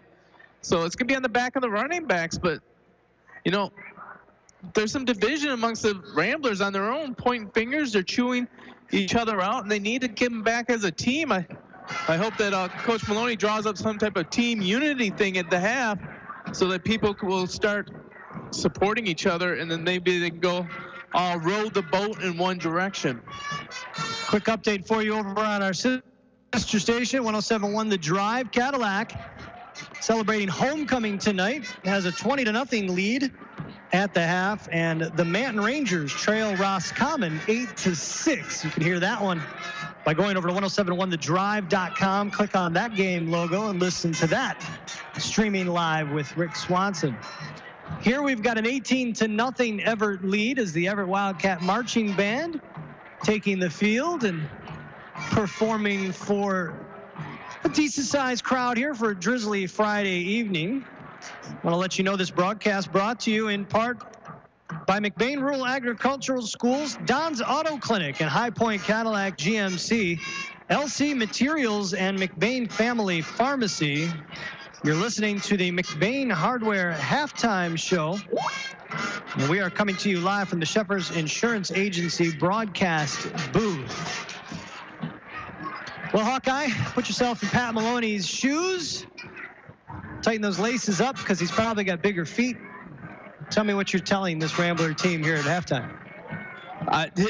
It's do or die time. They got to realize this is their season, this half. If you go down to Everett, a team that you come in fired up to beat, where are you going to draw your momentum next week when you have to host Pine River and then go on the road to Manton, and then you still have Beale City and Clare in the long term? But right now it's a half game, and you have to get 18 points. And outside of one game this season, they have not scored 18 points in a whole game. Ramblers come into this contest at 1-3, and as you mentioned, the schedule does not get any easier. And would like to thank you all for coming out tonight. And as you mentioned, they do host Pine River next week. They are at Manton, and then they do host Beale City and Clare, but being at home is not going to make those tasks any easier. Clare is a tough out this year as well. That's a perennial powerhouse over in the Jack Pine. So I believe they're one of 3 unbeaten teams in the Jack Pine right now. Besides them, Sanford Meridian and Beaverton. You may be right. Halftime here in Everett. These Everett Wildcats at 3-1. We talked about their playoff prospects. Last time they beat McBain was 2013. They beat them back-to-back years, 2012 and 13. They made the playoffs both years. Prior to that, the last time they beat the Ramblers was 2007, and they made the playoffs. 2016, they made the playoffs, but they did not beat McBain. McBain was 4-5 that year. Wildcats finished 5-4 and squeaked into the playoffs. But 3 out of the 4 years that the Wildcats have ever made the playoffs, they've beaten McBain. So this is an omen game for them. It could very well be. More importantly, a win would put them at 4-1, and we did talk about how their schedule was pretty tough coming up. Everett does still have to go to Houghton Lake and Roscommon. They host Lake City and Harrison. Having those 2 games at home is helpful, but those are their 2 toughest games. Their 2 easier games are going to be on the road. Obviously, the Ramblers beating Roscommon and in a battle with Houghton Lake at home. So those are winnable games for Everett. A win here tonight puts them in the driver's seat. Really, if you think about it, they just got to go 2-2, and they're in. That's 6-3. So no, Pack don't even have to think about it. Is able to turn around. If I remember correctly, last year they only won 1 game the whole season, and now they're knocking on the door of playoffs. At least going very well in the right direction. Both teams still in the locker room. The Northern Truck Service magical 3 minutes have not been put back on the clock yet. For those that don't know, and I only just learned this, I think last year before. When did you explain this to me? But teams have until the clock hits 000 to be back on the field, and then an additional 3 minutes is added for them to warm up and get themselves ready. I imagine that it's easier to look at a clock and know you have to be back out at 000s than it is to think, okay, I have to be back out at 3 minutes. That's right. You're asking people to do math. Exactly. Makes sense. Makes sense. And most of these locker rooms are not equipped with the proper slide ruler you need to be able to make that kind of calculation. That is fair. Wildcats are under the direction. As we mentioned, we will be in the friendly confines of McBain next year as the Ramblers host Pine River. It's one of those seasons where McBain has only 4 home games, and 3 of those 4 are there in their last 4 games. So they have been road warriors thus far this year, and it has been rough going. 1-3. The heartbreaking loss to Lake City last week, 21-15 on the nearly last second touchdown. The 8-6 loss to Houghton Lake at home. And the dominating performance by, I believe, still unbeaten Kingsley team in the opening week, sandwiched around a 31-0 performance at Roscommon. And the Ramblers would love to find the magic they had against Roscommon as the offense did everything right on that night. Yeah, they're going to have to find something here because they're really struggling offensively, and it's just weird to see that they're not able to put the points up.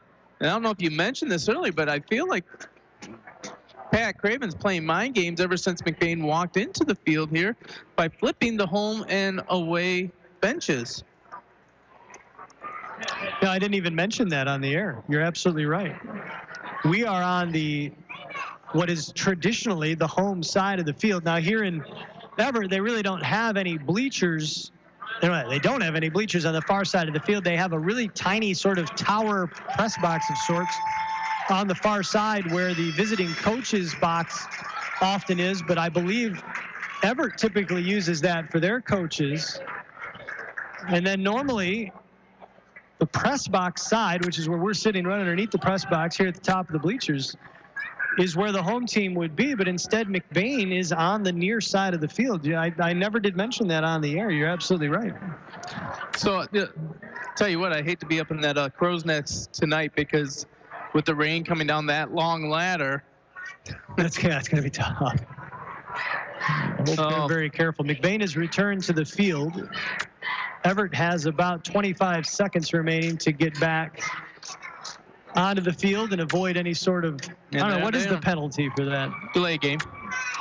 Yeah, and now they are jogging back on as well. So the Northern Truck Service magical 3 minutes will be put on the clock, and that's what we will have remaining in halftime here at Everett, the McBain Hardware halftime show. Tonight's broadcast brought to you in part by McBain Auto Service, the Falmouth Co-op, and Wexford Misaki Career Tech Center. We encourage you, if you get an opportunity, to stop into any one of our broadcast partners. Please do, and thank them. Let them know you heard them here on tonight's broadcast, and thank them for allowing us to bring you high school athletics and McBain Rambler football in particular here on 107.9 CDY. Jay Simon alongside Gary Hawkeye Vanna. Abby Danforth turning the dials for us back in the studio. It is homecoming in Cadillac over on our sister station, 107.1 The Drive. As Billy Barnett, Billy B, the legend himself, has that call for you. Cadillac has a 20-0 lead. Last word we had for Manton. The Rangers trailed Roscommon 8-6 in that contest. Once again, just a reminder that Highland Conference football action continues next week. Next Thursday. A couple minutes remaining in halftime. We're going to take a quick break. Third quarter of action is about to get underway here from Everett High School, 18-0. The Ramblers with some ground to make up. We'll be back with third quarter action right after this. McBain Rural Agricultural Schools is looking for the next generation of Ramblers. If you want to give your child the gift of a great education, make McBain Rural Agricultural Schools your school of choice.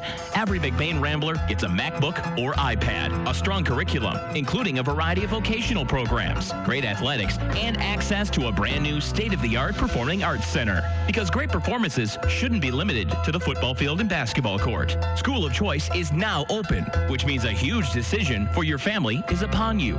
If you want a school that will challenge your child, support your child, and celebrate your child's individuality, make sure McBain is on your short list. It's never too late to change schools, and McBain is accepting students K through 12th grade. For more information, visit mcbain.org or call the superintendent's office at 231-825-2165. That's 231-825-2165. 231-825-2165.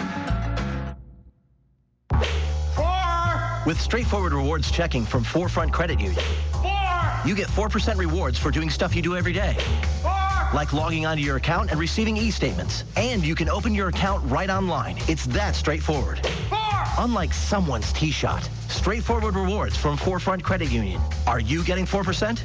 4.08% annual percentage yield. Rate subject to change. Interest paid on balance up to $15,000. Some requirements apply. Insured by NCUA. And welcome back to Everett High School. Thomas W. Smith Memorial Stadium. I keep saying W. I'm not 100% sure that was his middle initial, and if I've got it wrong, I sincerely apologize. It's underway to start the second half. Here at Everett High School, Jay Simon alongside Gary Hawkeye Vanna. Abby Danforth turning the dials for us back in the studio. It's an 18-0 lead for the Everett Wildcats. As head coach Pat Craven, as Hawkeye mentioned at the end of our McBain Hardware halftime show, Pat Craven kind of messing with McBain's heads by flipping the home and away side of the field from the outset, then comes out with an 81-yard hook and ladder TD, a 92-yard wide receiver pass TD, and the Wildcats have a pick six to give them this 18-0 lead. Still looking for the onside kick. Never know. McBain, who deferred, will get the ball to start the third quarter. And the Wildcats put boot to ball, and it is a little McBain Rambler pooch ball that is jumped on. Boy, the Ramblers looked at each other like they weren't sure who was going to take that ball. Nobody was coming up from the second line, and the first line was going back. But I believe... I got Bonico, Brant. That's what I was thinking. Brant Bonico fell on it. At the 42-yard. So the Ramblers will get it, make it the 43 at their own 43-yard line. Excellent field position on their own 43-yard line for McBain. Again, our thanks to McBain Hardware for their support of tonight's halftime show. Full house backfield for the Ramblers. Dottie is in at quarterback. He hands it off to Seelan, and Seelan battling will take it over the 45-yard line. Gavin Sealand on the carry. Up Justin to Odell on the stop for the Wildcats. The 48-yard line. 6 on the play. Make it 2nd down and 4 for the Ramblers. Full house backfield again. Brown, Dottie, and Rodenball in the backfield. Handoff is to Brown. Brown wrapped up at the ankles. Will take it just over the 50. It looks like they're going to mark it just over the 50. We'll give them a couple more. It'll bring up 3rd and 3. Going to make it 3rd down and 2 for the Ramblers. Ball setting right on the midfield strike. Just underway here in the third quarter. 18-0 Everett with the lead. Dottie under center. Full house backfield again. Handoff is to Gavin Seelan, and Seelan again running hard. Nice tackle by Justin Odell. But I believe Seelan is going to be very close to the first down. He did get up to around the 48-yard line, and that should easily be a first down from my vantage point. But the officials giving it a look, and they want to measure it. I'm not right on the ball, so you never know. Nice punt. Yeah, I'm rarely on the ball with football. 10:57 remaining here in the third quarter as we get a measurement on the field. Don't forget, if you're leaving our listening area, head on over to 107.9Wcdy.com and click on the game logo. You'll be taken to YouTube, where you can listen to us streaming live anywhere in the world where you've got a decent internet connection. If you got friends and family living outside our listening area, send them on out and have them tune in. We appreciate each and every listener that we have.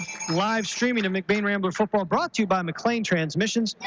For anything transmission related and for quality used cars, head over to McLean Transmissions on LaChance Road between Cadillac and Lake City. Call 779-1394. And the Ramblers have the first down after the measurement. So Gavin Seelan But Gavin Seelan, the way he runs Hawkeye, you just figure a big gainer is coming at some point as the Ramblers come back to the full house backfield again. Dottie under center. We'll hand it off in the middle. This is Daniel Rodenbaugh, and barreling forward, Rodenbaugh with a little push assist from George Brown III will take it up to the 42-yard line of Everett. Rodenbaugh picks up 5, make it 2nd down and 5. They were actually at the 48 of Everett, so I've got him for a gain of 6, make it 2nd and 4. Again, full house backfield. Smash mouth football for McBain. Dottie will give it to Brown. Brown cuts inside a man. We got a flag on the play as Brown continuing to try and spin away. We'll take it up to about the 41-yard line. Toughest 1-yard pickup I've seen in a while. We'll see what the flag is, and it's going to be a hold on the Ramblers. Flag was thrown at around the 42, so that's going to take McBain back into their own territory at the 48-yard line. The Rambler 49-yard line. It'll remain 2nd down. It'll be 2nd and 13 now for McBain. 10:09 to go here in this 3rd quarter. Yeah, I was trying to see where that hold was coming from downfield. But penalties have been the bugaboo of drives for McBain. Dottie, handoff is to Seelan. Seelan spinning away from a defender, but brought down again. Justin Odell, Hawkeye. Let me give that young man a lot of credit. He has done a yeoman's job of tackling, just textbook, squaring up, wrapping up, and not letting go. I'm not sure I've seen Odell miss a tackle yet. Yeah, he's been playing outstanding ball, and it'd be nice for McBain to put a hat on him. Seelan takes it to the 47 of Everett. It's 3rd and 9. Brown now out of the shotgun, back to pass, throws, has a man, that is Seelan, and it is caught just outside the 35-yard line. And the Ramblers, I believe, are going to have a 1st down, and they do. It is a 1st and 10 for McBain. Down to the 36-yard line of Everett. So Gavin Seelan with a big McBain 1st down, 9:13 to go here in the 3rd. 18-0 Everett with the lead. Shotgun formation again. This time Brown fumbles the snap and then lost it. He had it, but did the Wildcats come up with it? Have to wait till they unsack him.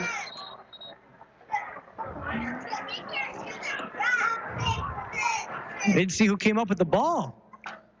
They're going to call him down. So they're saying that he had possession long enough to be down? Yes. Okay, that makes sense. Because he did have it. It squirted out of his hands. So they're calling George Brown down. Not exactly sure what's happened here. We heard the officials say they're going to replay the down. No, they're not. I don't believe they're replaying. PA announcer's a little confused. In any case, George Brown wants to throw, and he's got a man. This is Daniel Rodenbaugh inside the 30-yard line. Rodenbaugh carrying a couple of blue jerseys will take it up to the 28-yard line. I'm not entirely sure why the PA announcer thought that they were replaying the down. I think they were just calling him down, as you said, Hawkeye, after he got his hands on the ball. But the placard on the far side says 2nd down. The scoreboard says 2nd down. Yeah, I got it as 3rd. So McBain may, it might be benefiting. Need to get a 5-down series here. Brown wants to throw 2nd and short, 2nd and short, and throwing it away from the intended receiver, Seelan, because it was well defended by Ty Sahaki. Now, I've got it as being 4th down now. And if the officials don't notice that that was flipped, or they intended to, but I don't know why you would replay that down.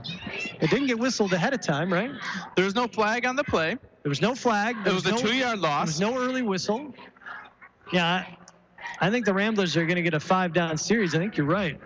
I'd like to see him get a 1st down, not need it. Yeah, this is what we think, 4th down.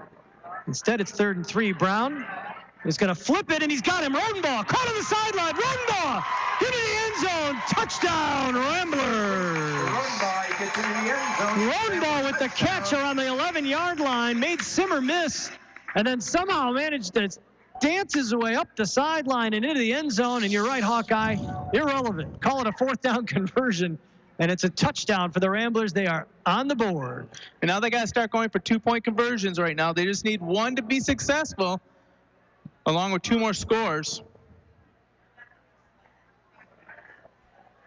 As they got the power backfield with Bonico back there, so I expect a run to our side. Full house. Brown at quarterback, and buried in the backfield is Seelan as the Wildcats burst through the line, and Gavin Seelan took one step after catching the ball and was completely taken out. Point after touchdown is no good. We got a Wildcat down on the field. So with 7:28 to go here in the 3rd quarter, it is 18-6 Everett. And while they take a look at this young man, we'll take a quick break. Back right after this.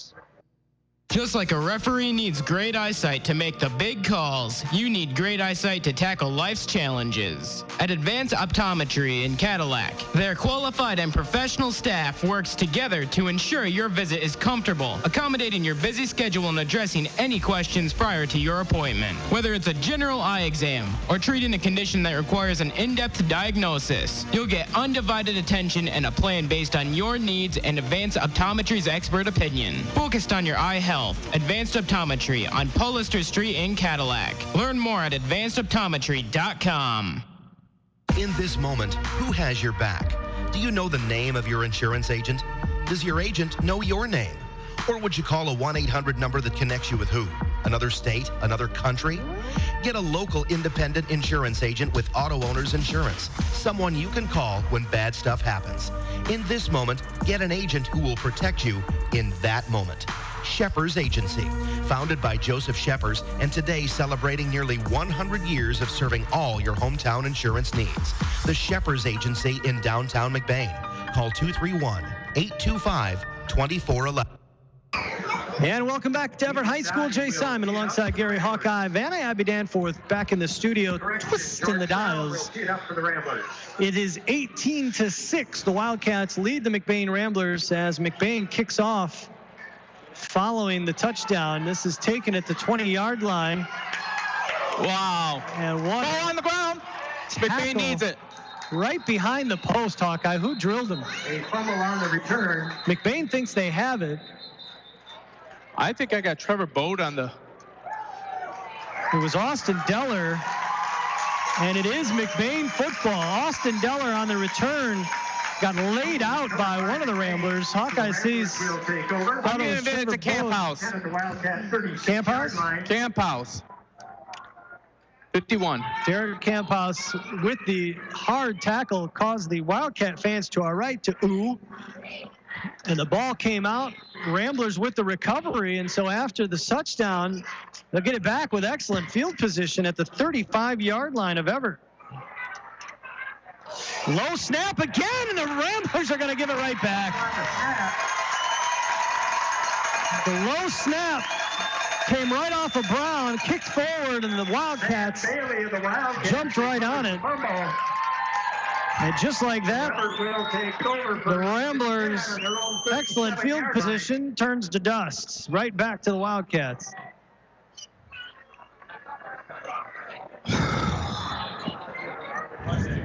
And that, ladies and gentlemen, is the sigh of a father watching his son and his teammates play. Yeah, but you know what? My son just walked over to the center, and he is telling him, dude, pick it up. You got this. We need you. We got this. And he's coaching him up out there. It's a good thing to see. It's not the time to get down for sure. Whitbeck will hand it off to Simmer in the backfield. Excuse me, that's Justin Odell, 4, not 14. And not much going for him. I couldn't even write down the play will make it second down and 10 for the Wildcats. The times. It was like, I don't know, 7:30 and then 7:27 and now 7:15. I don't know. In terms of the possession time. No gain. It'll be 2nd and 10 now. Whitbeck in the shotgun again. Simmer will shift to his left. He'll give it to Simmer. Simmer trying the right side, and the Ramblers piling him up Simmer on the carry. and dropping him. Well, Hawkeye, you alluded to this earlier, that you felt like other than the short passes that Whitbeck was able to connect early, he hasn't been super accurate, which is understandable considering the conditions out there. And Pat Graven, with the turnover bug suddenly biting people on both sides of the field, looking to try and pick this stuff up on the ground, not wanting to sling it around. Now with two receivers to the left, Whitbeck, two split either way, is going to keep it himself on the option, tries the left side, runs into one of his own offensive players, bounces backward, and then wrapped up by George Brown III. And I actually heard that sound from all the way up here in the back of the bleachers. That was a helmet-to-helmet collision between Whitbeck and his offensive lineman. As he didn't see him, ran into the back of his helmet, and they collided hard. The offensive lineman a little woozy as he goes to the sideline. Well, the offensive lineman saw George Brown commit to the pitch man, and when he did that, the lineman started chasing George Brown to give him a block, and Whitbeck he's too quick. Yeah. If he would have let that block set up, he would have been gone, but he was unable to.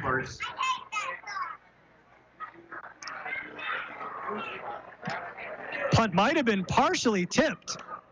And it is going to take an Everett roll and be down at the 33-yard line of McBain. I don't think Mike. Trevor Bode was in there, and he got a hand on that. I think you are right. So McBain will take over, 1st and 10 at their own 33. 5:07 remaining here in the third quarter. McBain trying to make the most of things here in this second half. Finally got on the board. 28-yard touchdown catch, Daniel Rodenbaugh from from George Brown. He was back in at quarterback on that play. They've been going back and forth between Dottie and Brown.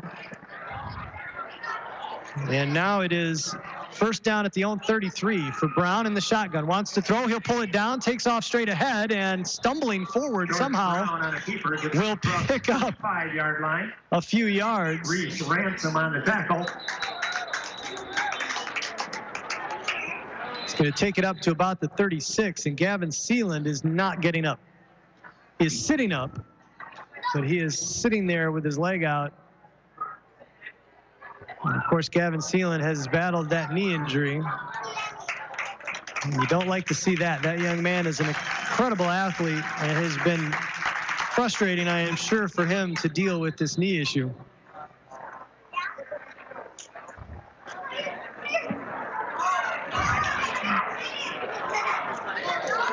You never want to see a 17, 18-year-old get a look of what it's like to be us this early.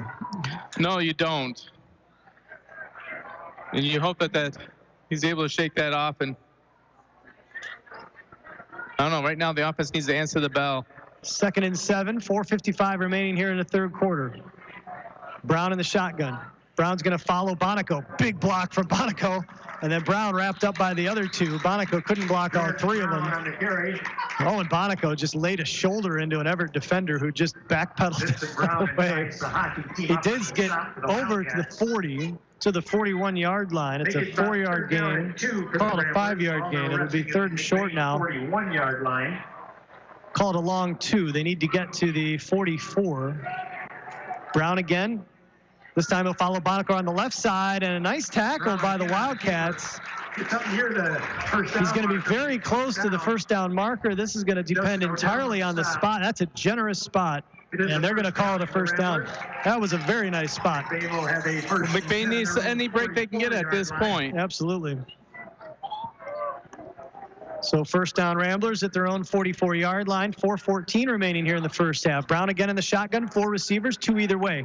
Gets a nice block from Bonico. Throwing, tipped, and intercepted.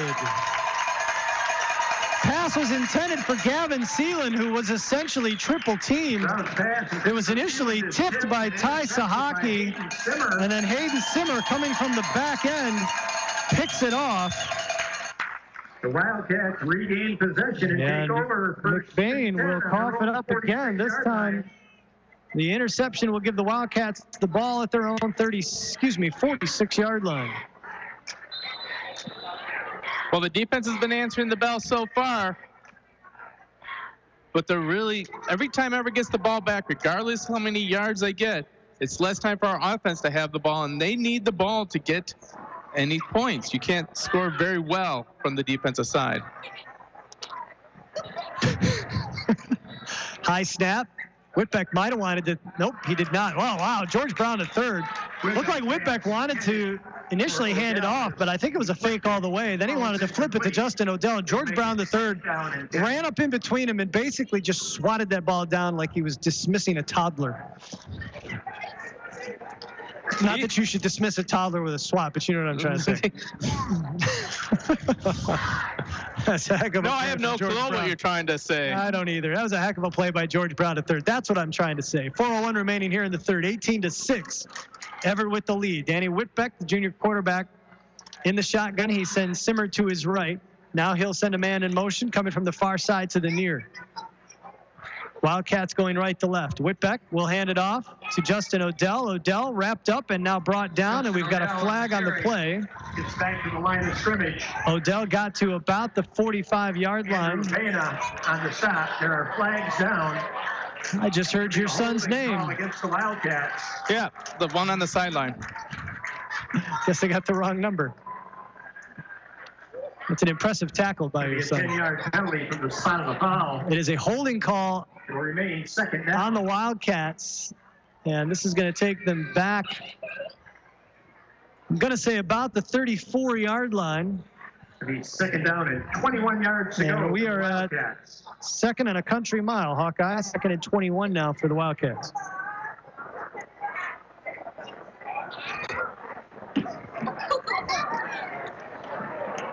Well, Sealand's going to play defense, a wise defense, so they may be looking at a 10-on-11 play here where McBain is going to make sure that no one gets behind them for any trickeration. Whitbeck with two backs with him in the backfield. Shotgun formation. He's going to hand it off. There's another flag on the play as the rusher is buried. I got a legal procedure against Brown. Everett is taken down. And Hawkeye is absolutely right. Ball start on the Wildcats. Ramblers will have a decision to make here. The Ramblers should decline this penalty, and they will. Penalty is declined. So the ball will be spotted at the 34-yard line. It's basically no gain, so it's going to bring up third now and a country mile. 21 for the Wildcats.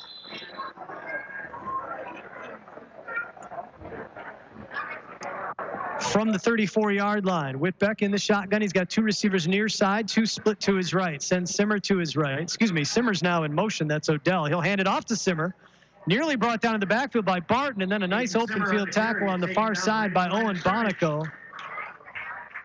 Owen Bonico again on George Brown III gets up limping. That's not a good sign. And 21. 4th and 21 now. After no gain, actually they're going to give him the 35, so I'll call it 4th and 20. Hayden McGillis is the deep man. 2:47 remaining in the third as Brown hobbles to the sideline. And Hayden Simmer will go back to punt for the Wildcats. Defense did their job so far.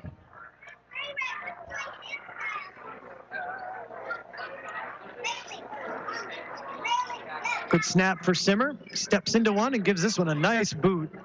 This will be taken by Caden McGillis. McGillis makes a man miss. McGillis! And he's brought down at the legs. McGillis was about to turn on the Jets at the near side and got hit at the legs at about the 44-yard line. But a solid return will give McBain good field position again as they will look to take advantage with 2:19 remaining here in the third quarter. And Deacon Dottie will be taking over at quarterback right now. Oh, they called a chop block against Everett. And they're going to make him punt again. Have a decision to make. Yeah, there is a flag back at the 30-yard line. They decided to chop Trevor Bode so he can't get his hand in there. You got to do what you got to do. So the Ramblers are going to make Everett punt again. They will mark off the penalty, I believe, right? Yep.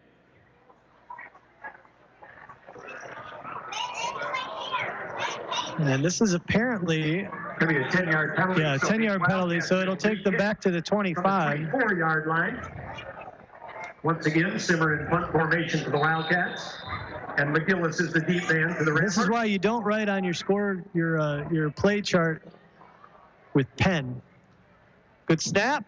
And a high punt that is going to be let go by McGillis, and the Wildcats are going to benefit as they will down it now at the 33-yard line of McBain.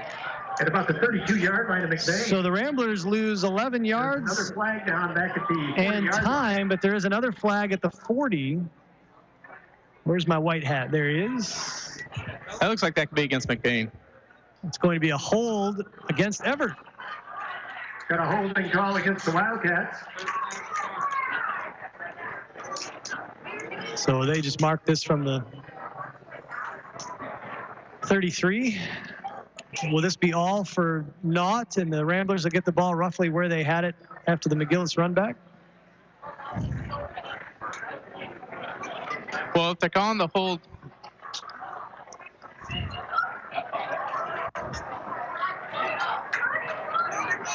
Holding penalty will move the ball. Yeah, they'll move it 10 yards. It'll be the 43 now. So the Ramblers will have a 1st and 10 in their So the Ramblers get a net negative 1 yards and lose 40 seconds? About 40 seconds on the clock, yep. Full house backfield for McBain. Dottie will hand it off. This is Gavin Seelan. Seelan trying to get the edge. He's got it. Seelan up the right sideline, pushed out of bounds. Boy, Gavin Seelan with that knee brace. By Justin Odell. Gosh, if that kid was healthy, I'm telling you, he is a big play waiting to happen every time he touches the ball. He's got the first down over the 45 at the Everett 44. Just the way he can go from first to fifth gear in a heartbeat. No, that was his best run of the night here. Yep. He's not as shifty as he would be, I think. That's probably the one thing that the knee does rob him of, is his ability to cut and make people miss. And he's very careful, obviously, on the slick grass. But here's Rodenbaugh straight up the middle. Rodenbaugh barreling up the left side over the 35-yard line. He's got another Rambler first down to the 33-yard line of the Wildcats, and that's the play, Hawkeye, out of that full house backfield that they've used a few times. It's been student body left, student body right, and then every now and then they give it to Rodenbaugh right up the middle. And there's been a lot of room as the Wildcats try to pursue on the edges. Full house backfield again behind Dottie under center. This time it's Rodenbaugh again, and Rodenbaugh tripped up, but he's over the 30-yard line. Cam Brasington on the stop. Looks like they'll give him the 30. Now we got a late flag on the play. Right down after the play. And I think it's going to be unsportsmanlike. It is unsportsmanlike conduct. Unsportsmanlike conduct is the indication. But against who? Everett. He didn't point. Hawkeye says Everett. I trust him. And they're going to move it that way, so you're absolutely right. So the rush was to the 30. 15-yard penalty will move the ball. And that is now going to take it down to the 15-yard line, because that's half the distance exactly. You get the whole shebang. 15. So it's a first down for the Ramblers. 1:14 remaining here in the third. Full house backfield. Caden McGillis now in the backfield for George Brown, who remains on the sideline. Dottie under center.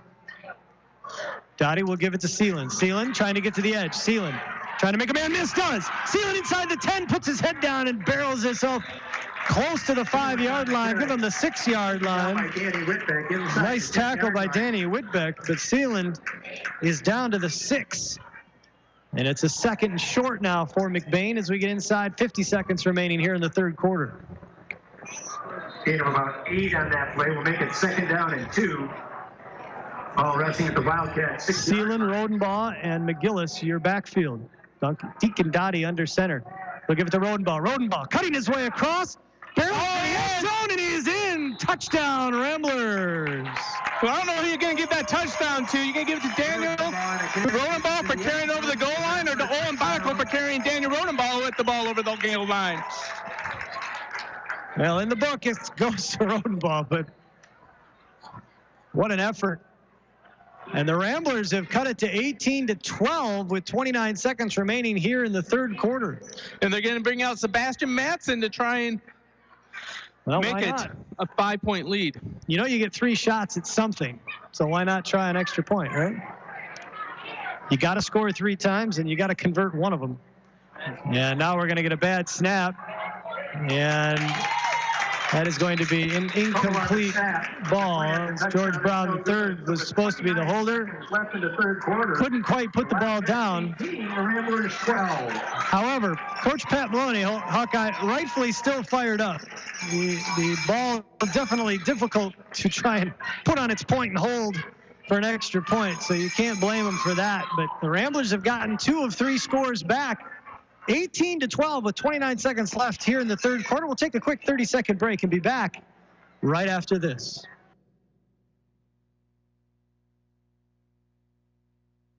In the small town of McBain lies a locally owned family pharmacy that takes pride in helping improve the health of every patient that comes through the door. At McBain Family Pharmacy, you're more than just a prescription. Here, you're family, and their experienced team of professionals are always available to answer any questions you may have regarding prescription and over-the-counter medications. McBain Family Pharmacy is your full-service family pharmacy for both traditional and compound medications. Call them today at 231-825-8175. That's 231-825-8175.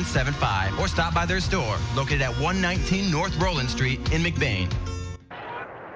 And welcome back to Everett High School. Jay Simon alongside Gary Hawkeye Vanna. Abby Danforth turning the dials for us back in the studio. 29 seconds remaining here in the third quarter. The Wildcats now have an 18-12 lead as the Ramblers have punched it in twice now here in the third quarter. The kickoff from McBain is going to be taken and kneeled immediately at the 35-yard line. Hayden Simmers wisely corralling that. Catches the ball right at the 35-yard line. So Everett will take over at their own 35-yard line. 10 on their own 35. McBain defense has done a pretty solid job here in the second half, forcing a fumble on the kickoff return, a punt, and a punt on Everett's 3 possessions here in the third quarter. Danny Whitbeck, the junior quarterback, comes out with 2 backs with him in the backfield in the shotgun. Whitbeck will give it to Simmer. Simmer falls down, and the Ramblers look like they have it. Ethan Barton. Simmer was hit immediately. The ball came flying out, and the Ramblers will take over. Simmer, unfortunately, still on the turf as he took a shot from Ethan Barton.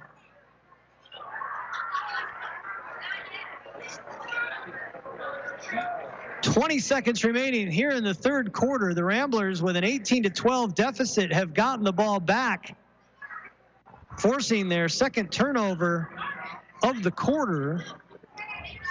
And they're going to have a first down, I believe, right around the 30-yard line of Everett. While they take a look at the Wildcat down in the field, we'll take a quick break, and we'll be back right after this. When it's late, when it's snowing, when you just have to have it. It's nice knowing McNally's Party Store in downtown McBain is open 7 days a week. Locally owned and operated with the friendliest cashiers helping to serve your grocery needs.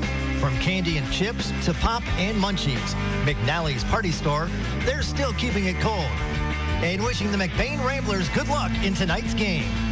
That's McNally's Party Store in downtown McBain, open 7 days a week. Making the final arrangements for a loved one is never easy. At Burkholder Family Funeral Home in McBain, they can help you get through the process one step at a time. Serving the families in McBain and the surrounding communities for over 40 years, they take pride in providing exceptional services that families can actually afford. The caring and compassionate staff at Burkholder Family Funeral Home can help ease the burden. Burkholder Family Funeral Home. Visit them today at 211 North Pine Street in McBain or call 231-825-8191. And welcome back to Everett High School. Jay Simon, Gary Hawkeye Vanna with you. Abby Danforth back in the studio. The Ramblers, with their second forced turnover of the quarter, are in business. First down at the Everett 30-yard line. And for the first time in a very long time, Hawkeye, I am all the way down to the last line of my drive chart.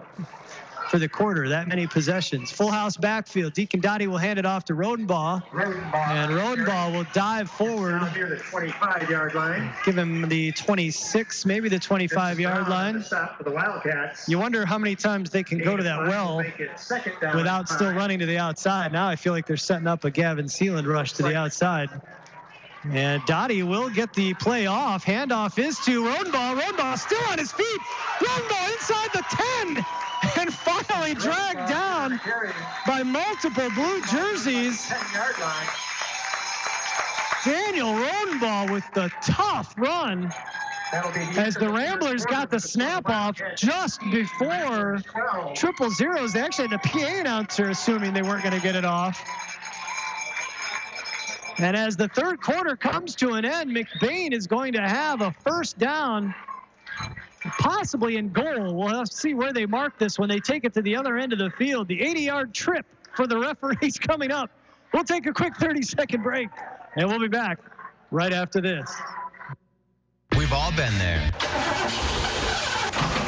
We rely on our vehicles more than ever to get us where we need to go, safe and sound. McBain Auto Service is open Monday through Friday and are fully licensed and insured to serve you. With over 50 years combined experience, they specialize in everything from brakes to engine repair with no job too big or small. Stop in for a safety inspection. McBain Auto Service, located at 9438 South Maury Road in McBain, or call 231-825-2729. 18-12, the Everett Wildcats with the lead. McBain Ramblers, but the second half has been all Ramblers. Scored on a 28-yard Daniel Rodenbaugh TD catch from George Brown. Scored on a 6-yard Daniel Rodenbaugh run. And Daniel Rodenbaugh now has the Ramblers in business, first and goal at the 10-yard line as we start the fourth quarter here at Everett. Hawkeye, this is, I don't know what Pat Maloney said at halftime, but your insistence that they needed to kind of man up and realize that the season was on the line must have reached some ears, because they have played like it here in the second half. Well, the Lions finally started to control the line of scrimmage, and by going to this full house, they've taken away the fumble snaps. Dottie will hand it off to Rodenbaugh, who takes it straight up the middle. Gets down to about the 5-yard line. Over the 10. Give him the 6. It'll be second and goal from the 6. Daniel Rodenbaugh, after Gavin Sealand had kind of set things up with some nice runs on the outside, Hawkeye, it's been heavy doses of Daniel Rodenbaugh up the middle. 11:36 remaining here in the ball game. Rodenbaugh again. Rodenbaugh over the 5, battling, and now he's going to get stacked up and finally brought down. Does the ball come out? The ball comes loose in the pile. We'll have to wait till they unstack him. And I think it's going to be McBain football as Wildcats very frustrated. Braden Cass, the junior, came out of that pileup really frustrated. I don't know if he might have possibly injured himself because he is limping, but I think he was mad they didn't get that ball back. That could be, but I thought forward progress was further ahead than the 6-yard line. I did too. I thought he was over the 5, and I don't know if they felt like he reset himself or if the ball came out and it was recovered by McBain. It would be wherever it came out, where it was recovered, right? Yes. It's third and goal now at the 6. Dottie under center, full house backfield. They'll give it to Gavin Sealand. Sealand trying to cut up field is going to get wrapped up. Gavin Sealand on the carry. Back at about the 8-yard line, so it's going to bring up fourth and goal now for McBain. Justin Odell and Ty Sahaki team up on the stop. As the Wildcat defense has decided it's had enough of being run over. 3 big plays from the Wildcats, and we're going to get a timeout. McBain timeout. I believe from McBain. First timeout for the half. First of the half for the Ramblers. We'll keep it right here. Don't forget the Kelly's Pizza and Grill post-game show will come up following the conclusion of our game tonight. We'll have the Judy K. Gildy photography picture-perfect play of the game, the Huttinga Electric lineman of the game, and then, of course, the most exciting 15 seconds in all of broadcasting, that being the L&J Meat Market Hawkeye player of the game. Hawkeye and the Ramblers hoping that it will be a upbeat post-game show if they can punch this in. I don't believe the play of the game or the player of the game has yet been decided. Oh, Nostravana telling you that we've got more coming here.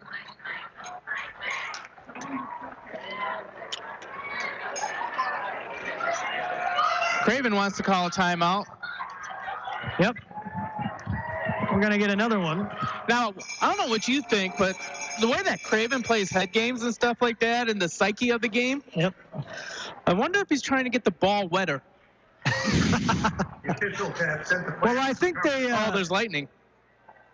Oh, is there? They're sending them to the benches for a half-hour delay.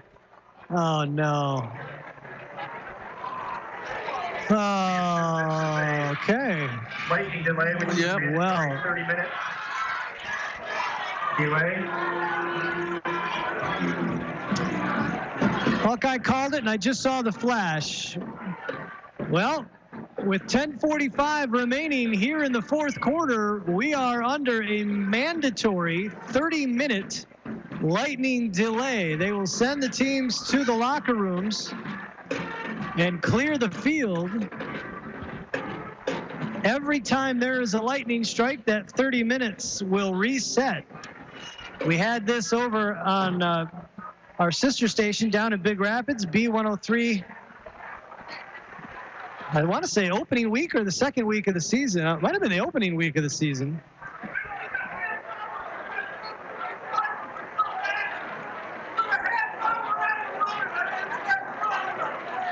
As the referee is now telling the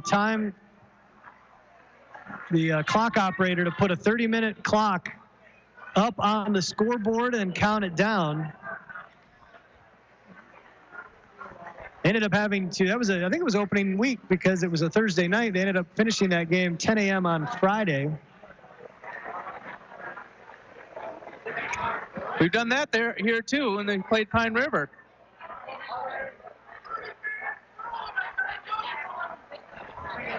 Every time they see a lightning strike, they will reset that clock. The official just now telling the timekeeper to restart it. And I'd have to take a look, and I will. Give you a quick update. Manton now leads Roscommon 12-8.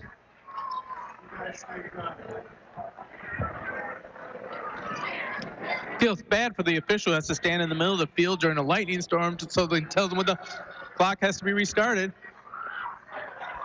You just missed one. Tell you what, though, safety is the most important thing on this field, and there's nothing that makes sense to play in lightning. There's no reason ever for, no matter what's going on. And I tell you what, I'm glad that we're in this facility here in Everett for this rain. I told my wife to be ready for this with the roof here. Plenty of places to stay dry, and the cold weather hasn't really come. Nope. So if you're going to wait out a rainstorm and you have to be outside. What I find fascinating about this is the white hat, the referee, has cleared the field. Every player, every side person, everybody has left the field because of the lightning in the area. But he stays on the field to make sure they reset the clock every time there's more lightning. Poor guy does not have a fun job. No, personally, I think he should go into the press box right next to the scorekeeper. Yeah, just pay attention to the sky. That's right. And that way you can just tap his shoulder, restart, tap, restart when you need to. Yep. Want to let you know real quick, this broadcast brought to you in part by Forefront Credit Union, Burkholder Family Funeral Home, and McNally's Party Store. Our sincere thanks to all of our broadcast partners that allow us to bring this to you here on 107.9 CDY. We're under a lightning delay here at Everett High School, 18-12. Everett with the lead. McBain has a 4th and goal from the 7 when we are able to restart. You think Maloney has some time to draw something up? I think both coaches have a little bit of time to draw something up if they so choose. Well, we're going to take a quick break and let you hear from a few of those fine broadcast partners of ours. Lightning delay here in Everett. We'll take a break and be back right after this. High school students are training for the jobs of tomorrow today at the Wexford-Missaukee Career Technical Center in Cadillac. Juniors and seniors from 12 area high schools can choose from 14 career-driven programs. Free college credit is available. Visit WMISD.org and click or tap the Career Technical Education link. See all the great programs, then talk to your student's counselor. Call 876-2200. The Wexford-Missaukee Career Technical Center on 13th Street across from Baker College. Proud to serve the students of McBain High School. CTC is the place to be. Don's Auto Clinic, Chrysler, Dodge, Jeep, Ram, and High Point GMC Cadillac continue to grow together to serve you better. Our staffs are a group of hardworking individuals who, just like you, get the job done every day by showing the dedication and determination to teamwork. You will not find a more dedicated team making the car or truck buying experience more seamless and easy. Locally owned dealerships, proud to support all local high school sports. We're behind you all the way. Providing great service and quality to our customers, LC Materials is here for you and all your concrete and aggregate needs, both residential and commercial projects. We can assist you in estimates, sand and gravel needs, project details, and on-time delivery. LC Materials is also in Cadillac at the Concrete Store. The Concrete Store has building supplies, stone, block, tools, and other accessories to help you finish your project. So when you're ready, call LC Materials. We're ready when you are, online at lcmaterials.net. Don's Auto Clinic, Chrysler, Dodge, Jeep, Ram, and High Point GMC Cadillac continue to grow together to serve you better. Our staffs are a group of hardworking individuals who, just like you, get the job done every day by showing the dedication and determination to teamwork. You will not find a more dedicated team making the car or truck buying experience more seamless and easy. Locally owned dealerships, proud to support all local high school sports. We're behind you all the way. Providing great service and quality to our customers, LC Materials is here for you and all your concrete and aggregate needs, both residential and commercial projects. We can assist you in estimates, sand and gravel needs, project details, and on-time delivery. LC Materials is also in Cadillac at the Concrete Store. The Concrete Store has building supplies, stone, block, tools, and other accessories to help you finish your project. So when you're ready, call LC Materials. We're ready when you are, online at lcmaterials.net. Your one-stop farm supply store is Falmouth Co-op in the heart of agriculture country. With locations at Falmouth and McBain, Falmouth Co-op has what you need to keep all your animals well-fed and healthy, plus bulk fuel and professional agronomy services like custom fertilizers and spraying and soil and grid sampling. Falmouth Co-op is your premier grain dealer and birdseed headquarters. And the McBain location has pizza, burgers, wings, and appetizers. Stop in today at either location in Falmouth and McBain. Falmouth Co-op is proud to support McBain's student athletes. Providing great service and quality to our customers, LC Materials is here for you and all your concrete and aggregate needs, both residential and commercial projects. We can assist you in estimates, sand and gravel needs, project details, and on-time delivery. LC Materials is also in Cadillac at the Concrete Store. The Concrete Store has building supplies, stone, block, tools, and other accessories to help you finish your project. So when you're ready, call LC Materials. We're ready when you are, online at lcmaterials.net. And welcome back to a very wet Thomas W. Smith Memorial Field here at Everett High School. The Wildcats have an 18-12 lead over the McBain Ramblers. The Ramblers have a 4th and goal from the 7-yard line with 10:45 remaining here in the 4th quarter. But we are under a lightning delay. MHSAA rules state that each time lightning is seen in the area, the official will reset the clock for 30 minutes, and you cannot restart the game for 30 minutes following the last seen lightning strike in the area. The clock has been reset a couple of times already. It is now down to 27 minutes and ticking. And I just want to let everybody know this is actually Pat Craven is called in the rain because he needed to get his team to regroup and figure out that full house backfield that McBain is finally starting to have some success with. Well, and it's funny you say that, Hawkeye, because the Ramblers, all joking aside, really have done a fantastic job in this 3rd quarter. Pat Maloney making some adjustments, going to the full house backfield for the most part, although they did score on a 28-yard touchdown pass from George Brown III to Daniel Rodenbaugh. But the full house backfield has really allowed them to chew up yards, both on the outside with Gavin Seelan, and especially on the inside with Daniel Rodenbaugh, who chewed up most of the yards on that last drive and ended up punching it in from 6 yards out. They forced 2 fumbles. And they are knocking on the door with an opportunity to tie this game and even take the lead if they can convert the extra point. We just had the clock reset again for 30 more minutes. So what we are probably looking at, we're going to recap the first half for you. But what we are probably looking at here on 107.9 CDY, because as entertaining as Hawkeye can be, he's only got so many stories. And we don't want to. Hey, just in case we want to stay on the air, my wife is over here, and she has a sermon she has to do on Sunday, and she can actually broadcast the sermon over the air just to fill the time as the teams are going. Practice. Hawkeye, I'm not sure how to tell you this. She's shaking her head at you. She is. She's pretty much saying no. That's a no, Karen. Let's run down what we had go on in the first half. It's been a wild game here in Everett, and not just because we are now under a lightning delay, but the Wildcats started things off in a wacky way by flipping the benches on the field. They took the visitors' side. They gave McBain the home side.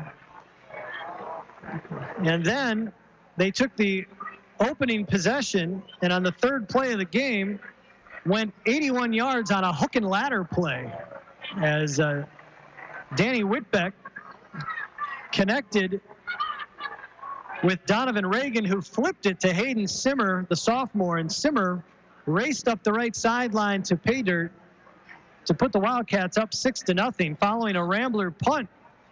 The Wildcats then, again on their third play from scrimmage, got a wide receiver pass as Justin Odell caught it from Cam Brazington. 92 yards to the house, and they went up 12-0. And then later in the second quarter, following a pair of interceptions by both the Ramblers and then the Wildcats, the second interception, that interception by the Wildcats was a pick six as Brazington took it to the house from 51 yards out. Another failed two-point conversion made it 18-0 Everett, and that was our score at the half. But McBain turned it around, and the second half came out, opening possession, put together a 9-play drive that culminated in a 28-yard touchdown catch. Daniel Rodenbaugh from George Brown III, two-point conversion failed. It was 18-6. Two teams traded fumbles. McBain forced a punt. Everett got an interception, but couldn't do anything with it. McBain forced another punt, and then the Ramblers, with good field position at their own 43-yard line, took it to the length of the field. Rodenbaugh punched it in from 6 yards out to make it 18-12. Ramblers then forced a fumble on the first play from scrimmage on Everett's ensuing possession. And now, at the end of the third quarter, starting from the Everett 30, they are now down at the 8-yard line and have a 4th and goal with 10:45 remaining in the game. We are under a lightning delay. Every time lightning is seen in the area, the referee standing at the opening of Everett's sort of shelter over there. I don't think that's their locker room. Yeah, that's their maybe it is their locker football field locker room, and then one of the rooms over here with the restrooms is where they'll put the visiting team. Gotcha. And so I want to try to do the summary of the game. Can I try my own way? You want to do it quickly? Sure. Yeah. Everett came out trying to throw a couple haymakers, big scores right away, got McBain staggering on their back heels, and then they got the big pick six, another haymaker. McBain dazed, confused, stumbling. We didn't know if they'll be able to get back up, but they had a standing 8 count. They got back up, slowly gaining some strength as this fight going on, and now they're starting to bounce their way back. But were those haymakers damaged too much too early for McBain to have any legs left to end this fight? How'd I do? Well, that's why they call him the best color analyst in the business, ladies and gentlemen. You cannot get recaps like that just anywhere. I'd say that's pretty good. Well, we got another half hour. They have reset the clock once again. Well, I think rather than continue to Stall. Torture our listeners and stall. I think it may be time to go ahead and allow our listeners. I think we're going to bring in a little better music than that. I think instead we're going to let Abby Danforth, who's turning the dials for us back in the studio, send you back to our music here on 107.9 CDY. And we will return, hopefully, around a half an hour, and we will give you an update. I will say, make sure you like our Facebook page, 107.9 CDY, because we will make sure to post updates